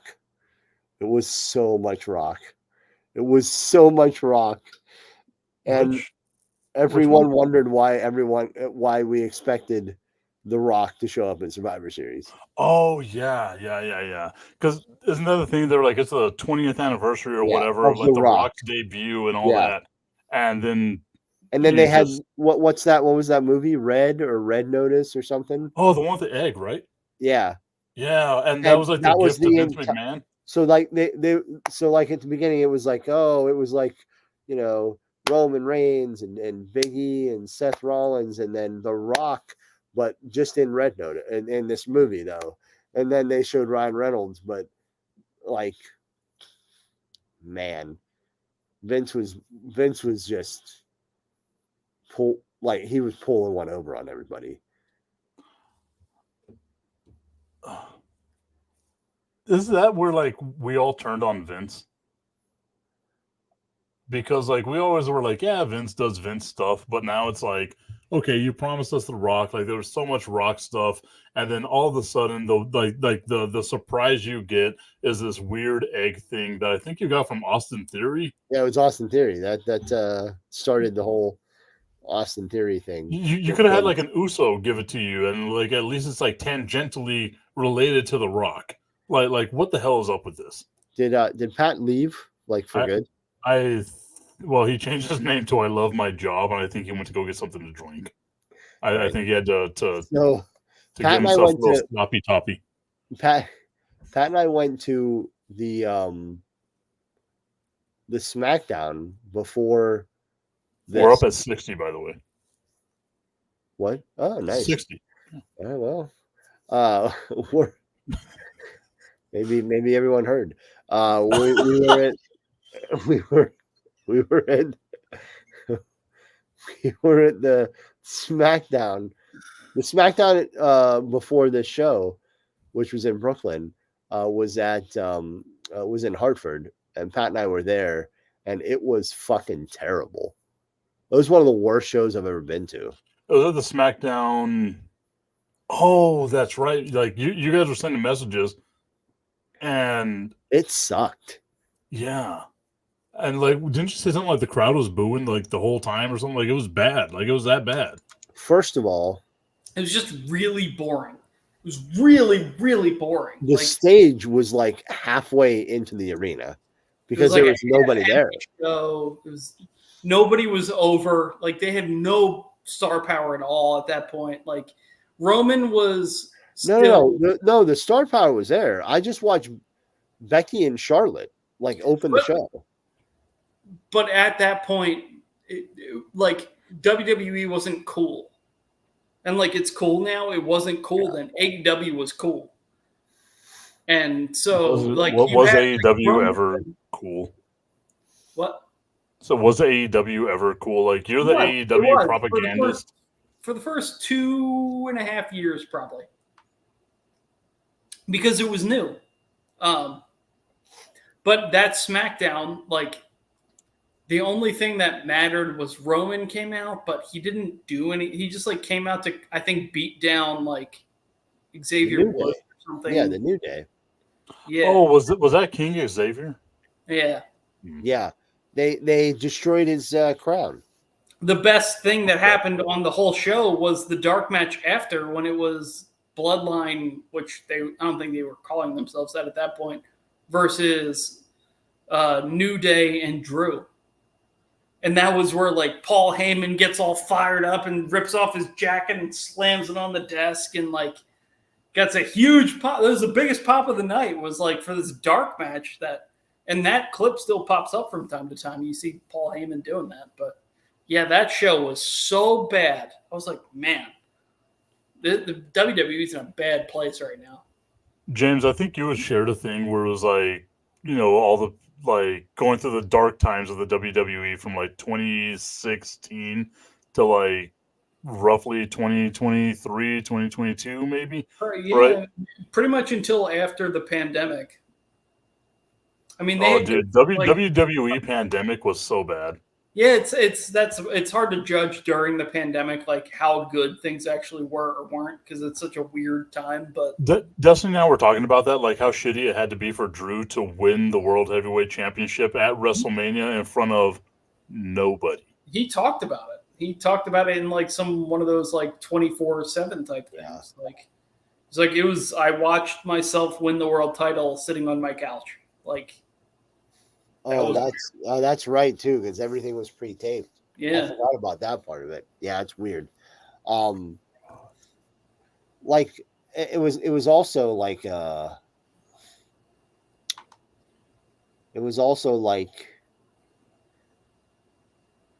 only thing to watch. Yeah, so it was the only live. Even though it was bad, it was like the only thing to watch. do. No, we had the AEW? Korean baseball organization, and I was watching that shit religiously. Yeah, but that was on at like 6 a.m. Like, 4 a.m. El Paso time, but you know. yeah, like Right. So you weren't like, fucking only watching live- it either. No, I was. I Why? was 100% watching it. I got into a website called bovada.lv, and I was doing a lot of gambling. But the only, to You can't James's do that. point, You're the in only Texas. like live like sports things were AEW, sometimes, not even all the time, half the time, and WWE. Like that was it.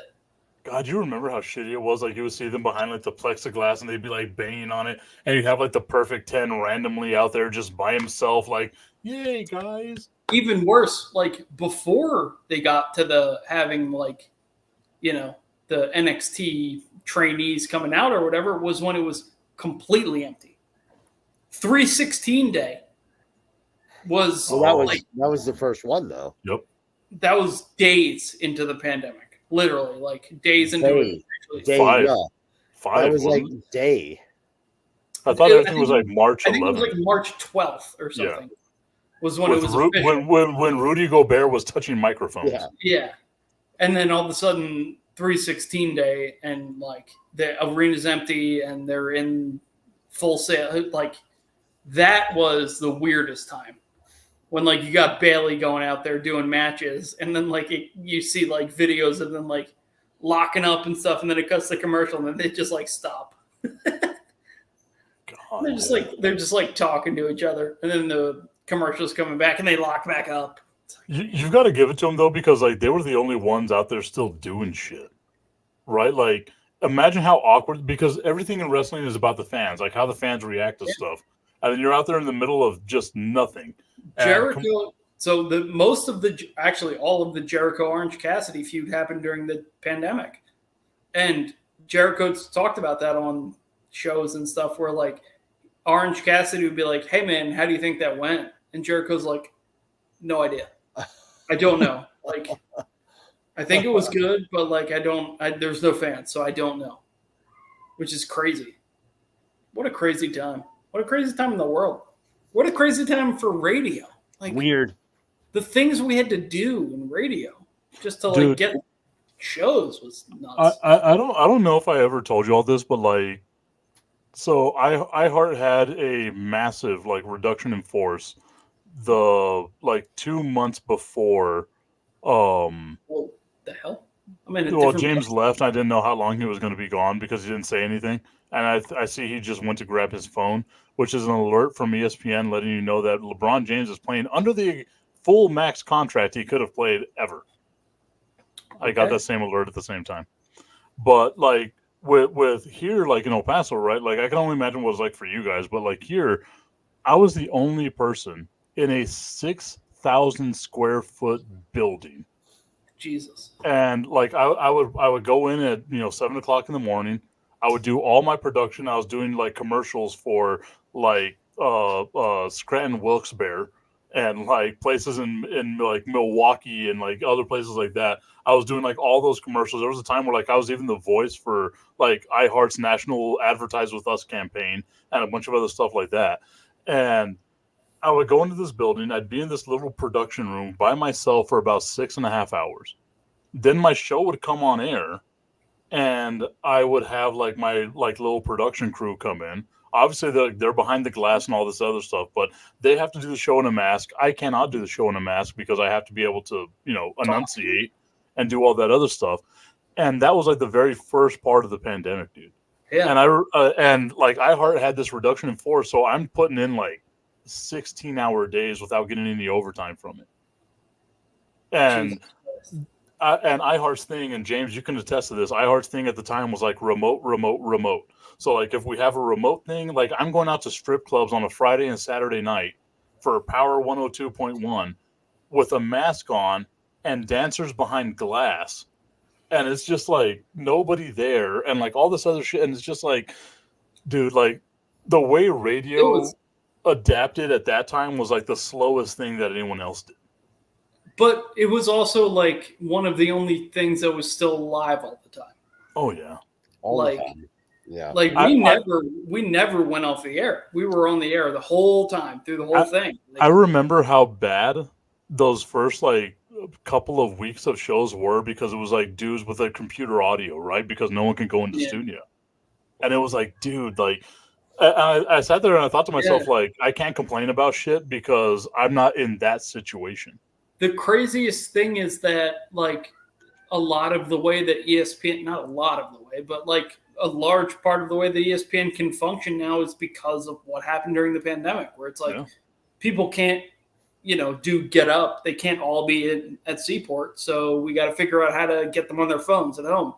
And now, you can do PTI where Wilbon is here and Kornheiser's there, or First Take or Stephen A's in LA and this person. Like, that is largely because of the pandemic that we do shows that way now. Like, you can have Mike Tannenbaum in New Jersey doing Get Up for the whole show, and it's fine. It's like seamless because that's just the way it is now. I remember how like that's crazy. How excited I was for like y'all because you guys being like the morning show people at the time. Like, the morning show airs at 4:00 in the morning here. I wouldn't be able to really listen to anything or anything like that, but I would like listen to Levitard because he came in after that, and I think you guys were like board hopping like on occasion, right?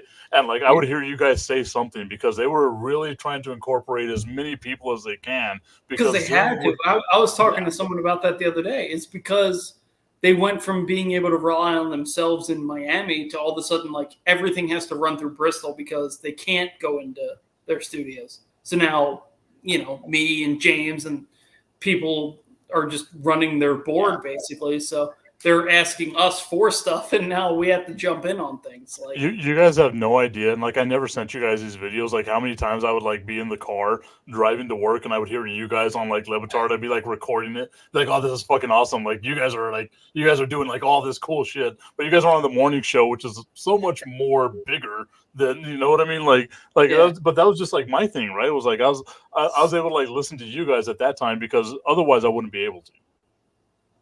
I remember, I don't know. I can't remember what the thing was, but it was with Levitard, and you'd have to jump in on the board for like an hour or whatever before or after or whatever, and well, Mikey said he had to smoke, and something went wrong. No one's fault, but Levitard just yelled at Bristol, the board off in Bristol. It was hilarious. And then we like went to break, and he was like, "I'm sorry. I thought it was I know it's not your fault, but like it was funny." I'm like, "Yeah, I don't for the bit, yeah, like whatever. You just yell at me all you want. I don't give a shit. Like it's funny. It's a stupid like Levitard bit. Just as yell long as you know it's not serious. It's funny." But he's like, I could tell like he was, but it was funny to like have him be like, "Oh, I'm sorry. I didn't mean any to be." I wasn't being mean, like I was just doing, and like for me, the amount of times I had to do a show like by myself because the board op had like COVID symptoms or just like anything like that, or they couldn't just show up and go into work or like any of that other stuff. It was insane, dude. Like that's such a different type of like. I've told Destiny this a bunch of times. I miss those times, dude. Like I really. That made me love radio more than I ever loved radio before. Like, it's one of those things that, like, you say it and it's like messed up because, like, you almost have to take away the actual pandemic part, like that part aside, like, then all the tragic deaths and all that stuff. Push that aside. The actual just like doing your job part was probably the most fun that I've ever had doing radio because you have to just get so creative. Yeah. Right, like you get. There were no sports. There's no sports, but there's sports stuff sort of trickling in and out. So you're like weaving in sports stuff. Then you're also just coming up with completely random stuff that like you really get to just do life and really normal radio stuff that on a normal basis sometimes you don't get to do. And it was a really fun. Besides the pandemic part.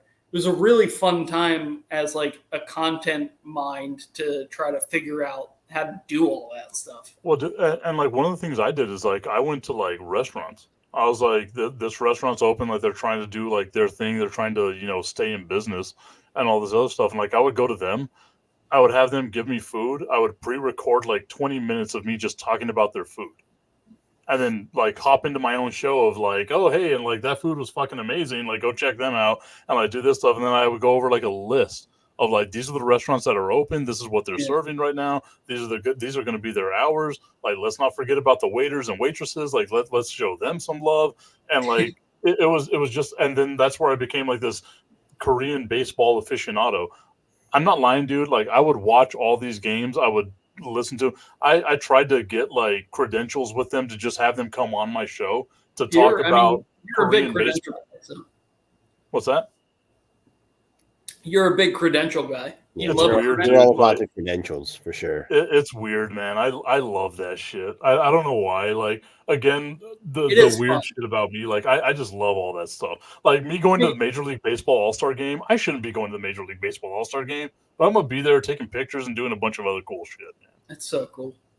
That was, like when I was credentialed to go to the U.S. Open in 2016, the tennis one in 2016, and like coolest experience of my life.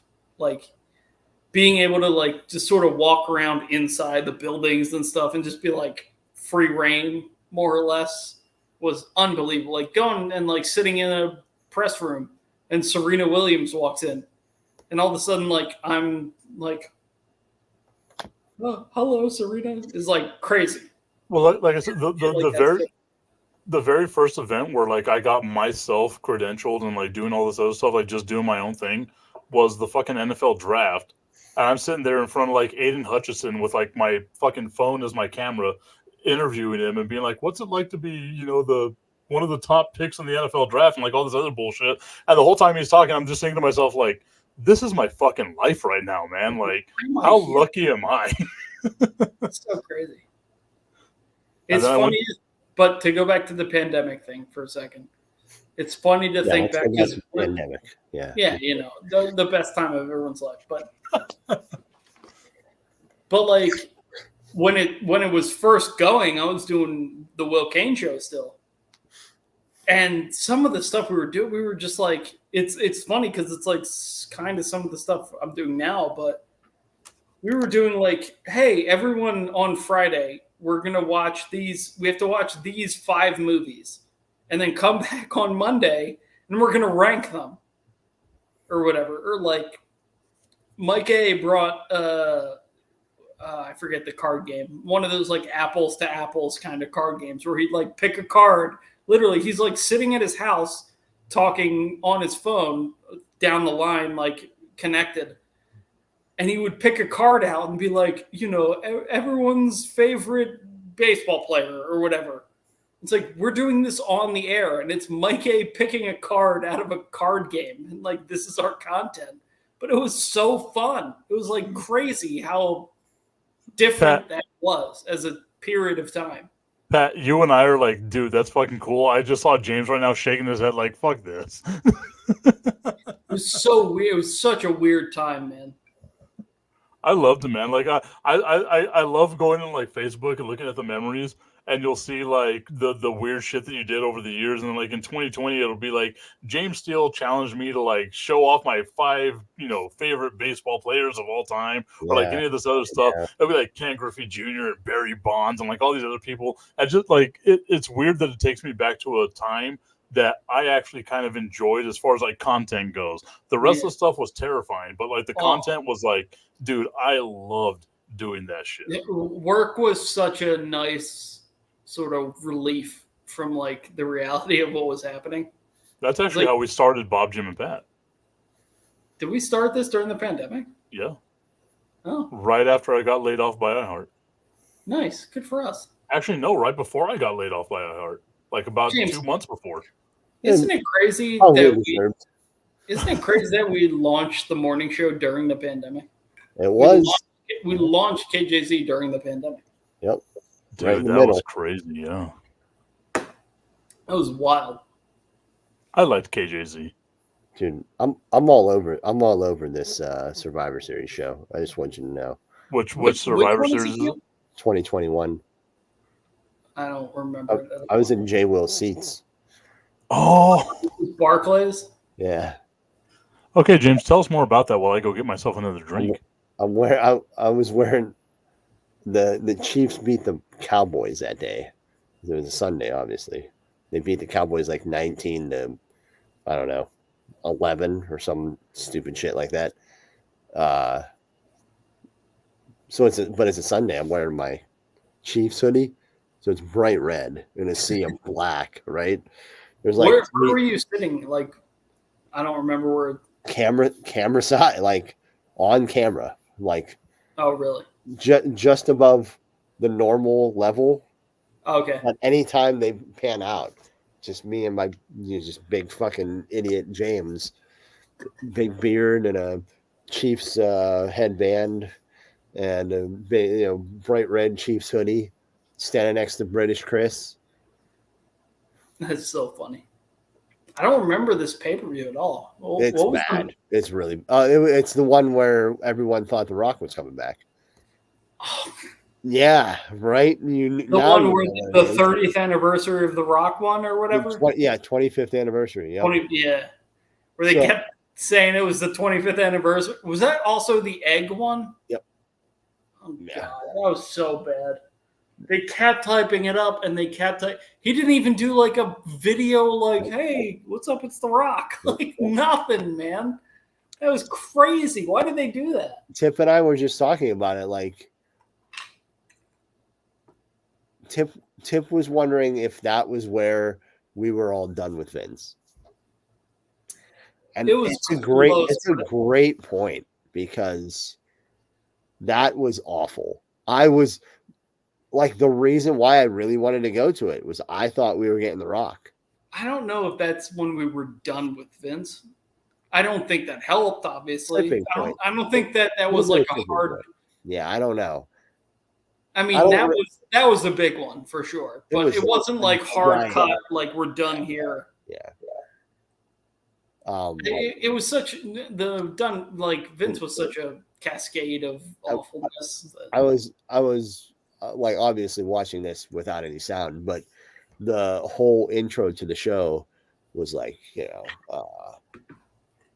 Drew McIntyre and Roman Reigns and Big E and Sheamus and Jeff Hardy and Seth Rollins and The Rock and Red Notice, and it was like an all-time hype versus complete letdown show. It went from like the showing the wrestlers to The Rock, but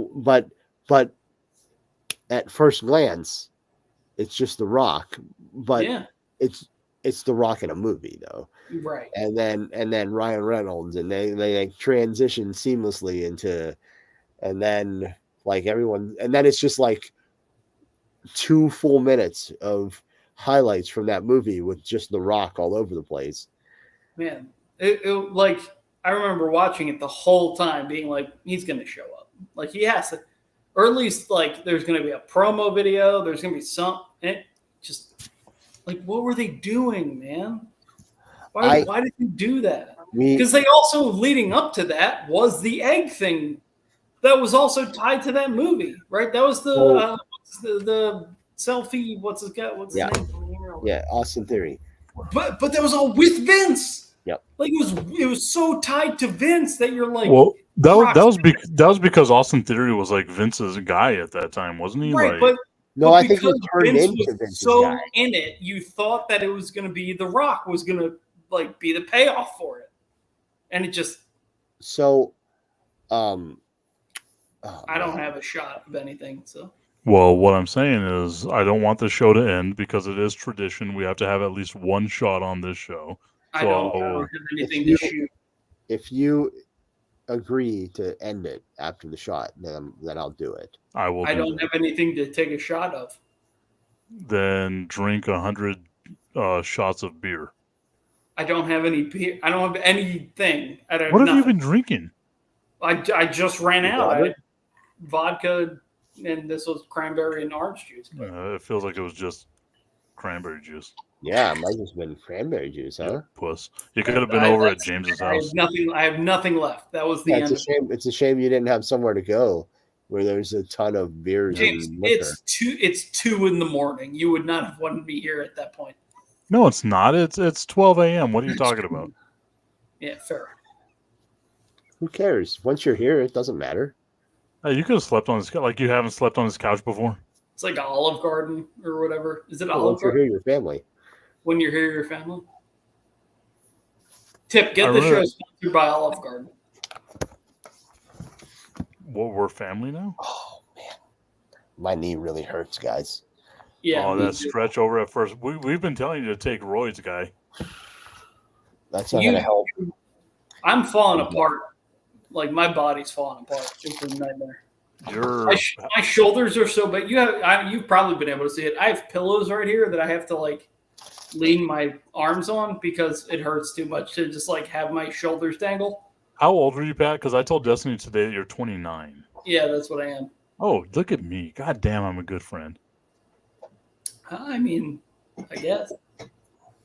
Oh, okay. So again, like the few people, like if you guys ever called me, I would actually answer the phone. Oh, look at that. Little Keyshawn, little KJZ flashback. You were here. Sad. I went with Jim Beam. Actually, no, that's what I'm drinking in this drink. I went with, where the fuck is it? There it is. I have way too many bottles on my desk right now. I might have like triple sec, but You know what that is? It is Crystal Skull. That is Dan Aykroyd's. Well, I got it specifically. You should have shown me that for before you. I got that specifically for you. You should have shown me that before I poured my shot. Well, then we could take 2 more. No. Hold on. I'm just going to pour it back in. He shot me down so quick. I'll pour it back in. And then I was going to take a shot of this, but the Crystal Skull made me say, you know. All right. The only thing I have is triple sec, so I could make a weird triple sec. Do it. Yeah, you got to do it. Thing. Sure. It's going to have orange juice in it because I'm not drinking straight triple sec. I will vomit. I want to see, there's a part of me that really wants to see the straight triple sec. No, absolutely not. James, at what age were you where you realized like there's certain drinks I'm just not going to drink by themselves? I don't know. Because for me, it was like Bailey's at like 22. I'm not sure I've ever hit that. So. Oh man. It took me up until the time we took the Gonsters to actually willingly drink Guinness because of the amount of Irish car bombs I drank. Jerahausen?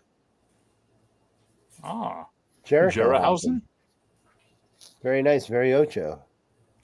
Did you say you won't drink Bailey's? Yeah, so I did like a ton, like on one random ass St. Patrick's Day. I had to have downed at least like 17 or 18 Irish car bombs, along with a ton of tequila. That's not Bailey's, though. That's so different. Well, no, like, I thought it was Guinness and Bailey's. It is, but that's, an Irish car bomb. Well, there's also whiskey in that. But Yeah. There's like a bunch of other, but it was that along with like a lot of tequila, a lot of beer, like a bunch of other stuff. I was like 22 years old, right? So I was like I can't say barely started drinking, but like I was legally drinking. And I remember just the amount of fluids that flew through my body and like the feeling of like, holy shit, this is how I'm going to die. And the way that it like overpowering, because Bailey's has such a strong smell to it. That's what I associated with. I feel like you have a really weird and not accurate feeling about Bailey's because Bailey's is delicious. Well, no, like now I can go ahead and do Bailey's and stuff. This has to be like I didn't even read it, but this has to be like spam, right? Like whenever it's that much. Shout out to Michael for sure. Yeah, well, no one calls me Michael Tipton. No. I think Destiny calls me Michael when she's mad. I was gonna say the last time was like maybe 2007. I feel like if you the Bailey's, I like Bailey's as on its own, but if you drink salted caramel Baileys, Oh, that's autographed. Yeah. nice. Wow. Isn't that great? I met him. Why does it look empty? Because it's empty. So why did I have to show it to you before you took a shot? Oh, I have another. This is Oh, an autograph. Okay. Context this is one. good, my guy. Oh, okay. There we go. Okay. but tip salted and the salted caramel Baileys with whiskey, like Jameson in it. Mhm. Money on ice. It has to be on ice. So because for me, like I love French vanilla, and I don't know if like they're on the same like smell or like No, especially if you oratory do the type salted of- caramel. The salted caramel is money. Okay, I'll try that out. But like But you have to do it. You have to do it with Irish whiskey on ice, like the mix. But think about that. It took me from being 22 years old to being 40 whenever I did the Gonster, and being willingly to be able to drink Guinness, which is just because of the projectile vomiting I did. I swear to God, such a bad representation. I fertilized whatever cotton field was out there, and I'm sure that cotton was amazing with as much as I projectile vomited over a fucking fence. You over got a such barbed a wire bad fence. representation, man. I feel so bad. Dude, I'm telling you, man, like it was just me saying, you know what? My whole concept at that time was like, fuck, I might die tomorrow. Let me just drink as much as I can tonight. Right? Like, so it was just downing as many fucking Irish car bombs and Guinness and as much, Irish stuff as possible because it was St. Patrick's Day and Back tequila. then, we're still talking about back then, like it's not the same feeling I have today. Hey, what is that again? Triple sec and orange juice. That is, both of them are warm. So the worst part of a margarita. Yes. Both of them are warm? Why do you have warm orange juice? Yeah. Because it's all I had and it was sitting out and I forgot to put it back in the fridge. Wow, you 100% are a single man. Well, I have like the little like single serving orange juices. Oh, like the Minute Maids? No, it's Tropicana, but I had wow, money bags, Tropicana money over here. This is the first time I've had orange juice, like bought orange juice in like 10 years. I swear to God. I'm literally just stalling for James to like get ready to drink the shot with him. I'm not looking forward to this shot. So during Money in the Bank, James, how many drinks did you have? A few.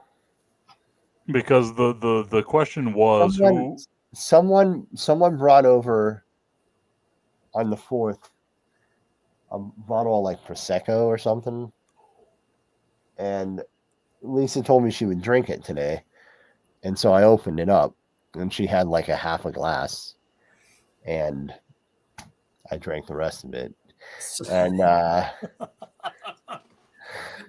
seemed like the reasonable response in that situation. Yeah, I would say so. Yeah, and then that's a loving husband. Yeah, I mean, someone else came to your house on the 4th of July and brought all of the Rocks tequila. It's true. Yeah. I mean, thank you for that. Obviously, you could have come over and drank that. I literally owed you that bottle of tequila for such a long time. It's crazy. No, you don't owe me anything except for love. Tip. I bought that bottle of tequila for James on his birthday, and then I drank it instead of giving it to him. No, you didn't. We all drank it. That's what it was for. Whenever you bring a bottle to a party, it's not for anyone. It's for everyone. Yeah. But here's the thing. I didn't bring that bottle to the party. I drank it before the party. I bought it, and then I drank it, and then I went to James's house for his party. Oh. Like the next day or whatever. Nobody would have known. So I was like, James, I owe you a bottle. And there was enough tequila for everyone on that night. I love his honesty though. Like it takes a certain amount of like. Oh no, I've told James that before. I was like, James, I bought a bottle and then I drank it, so I owe you one. I don't remember because we were probably drinking tequila. So, can we drink this before I give up on it? Because this is a disaster. This is not great for me. Salud, mi familia. You're drinking. So this is Crystal Skull. Yes, you're it drinking is right now. All right. Well, to Dan Aykroyd. Bustin' makes me feel good. Bustin' make me feel good. Bustin', bustin', bustin', bustin', bustin' make me feel Can't good. fucking do it. Oh, there's nothing quite like busting.